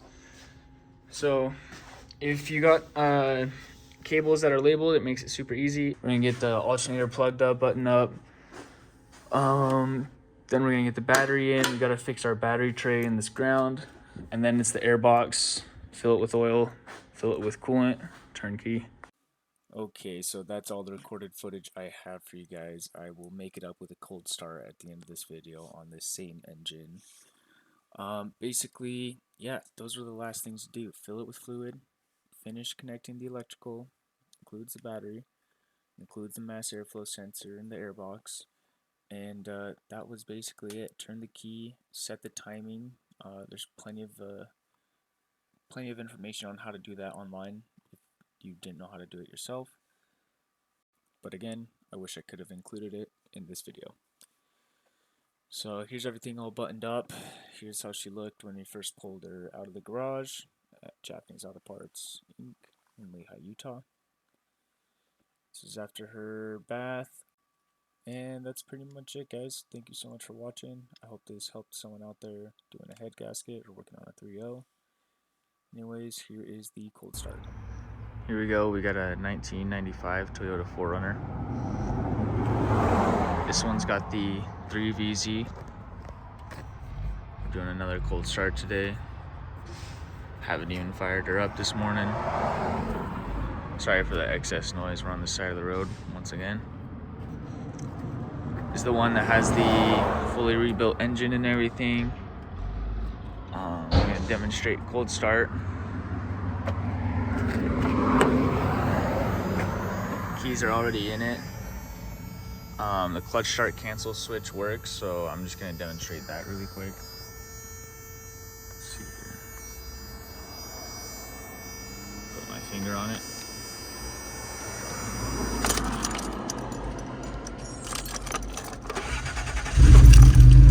There we go. She idles at probably 1050, 1100, which is exactly what the Toyota specs are on this for a cold start.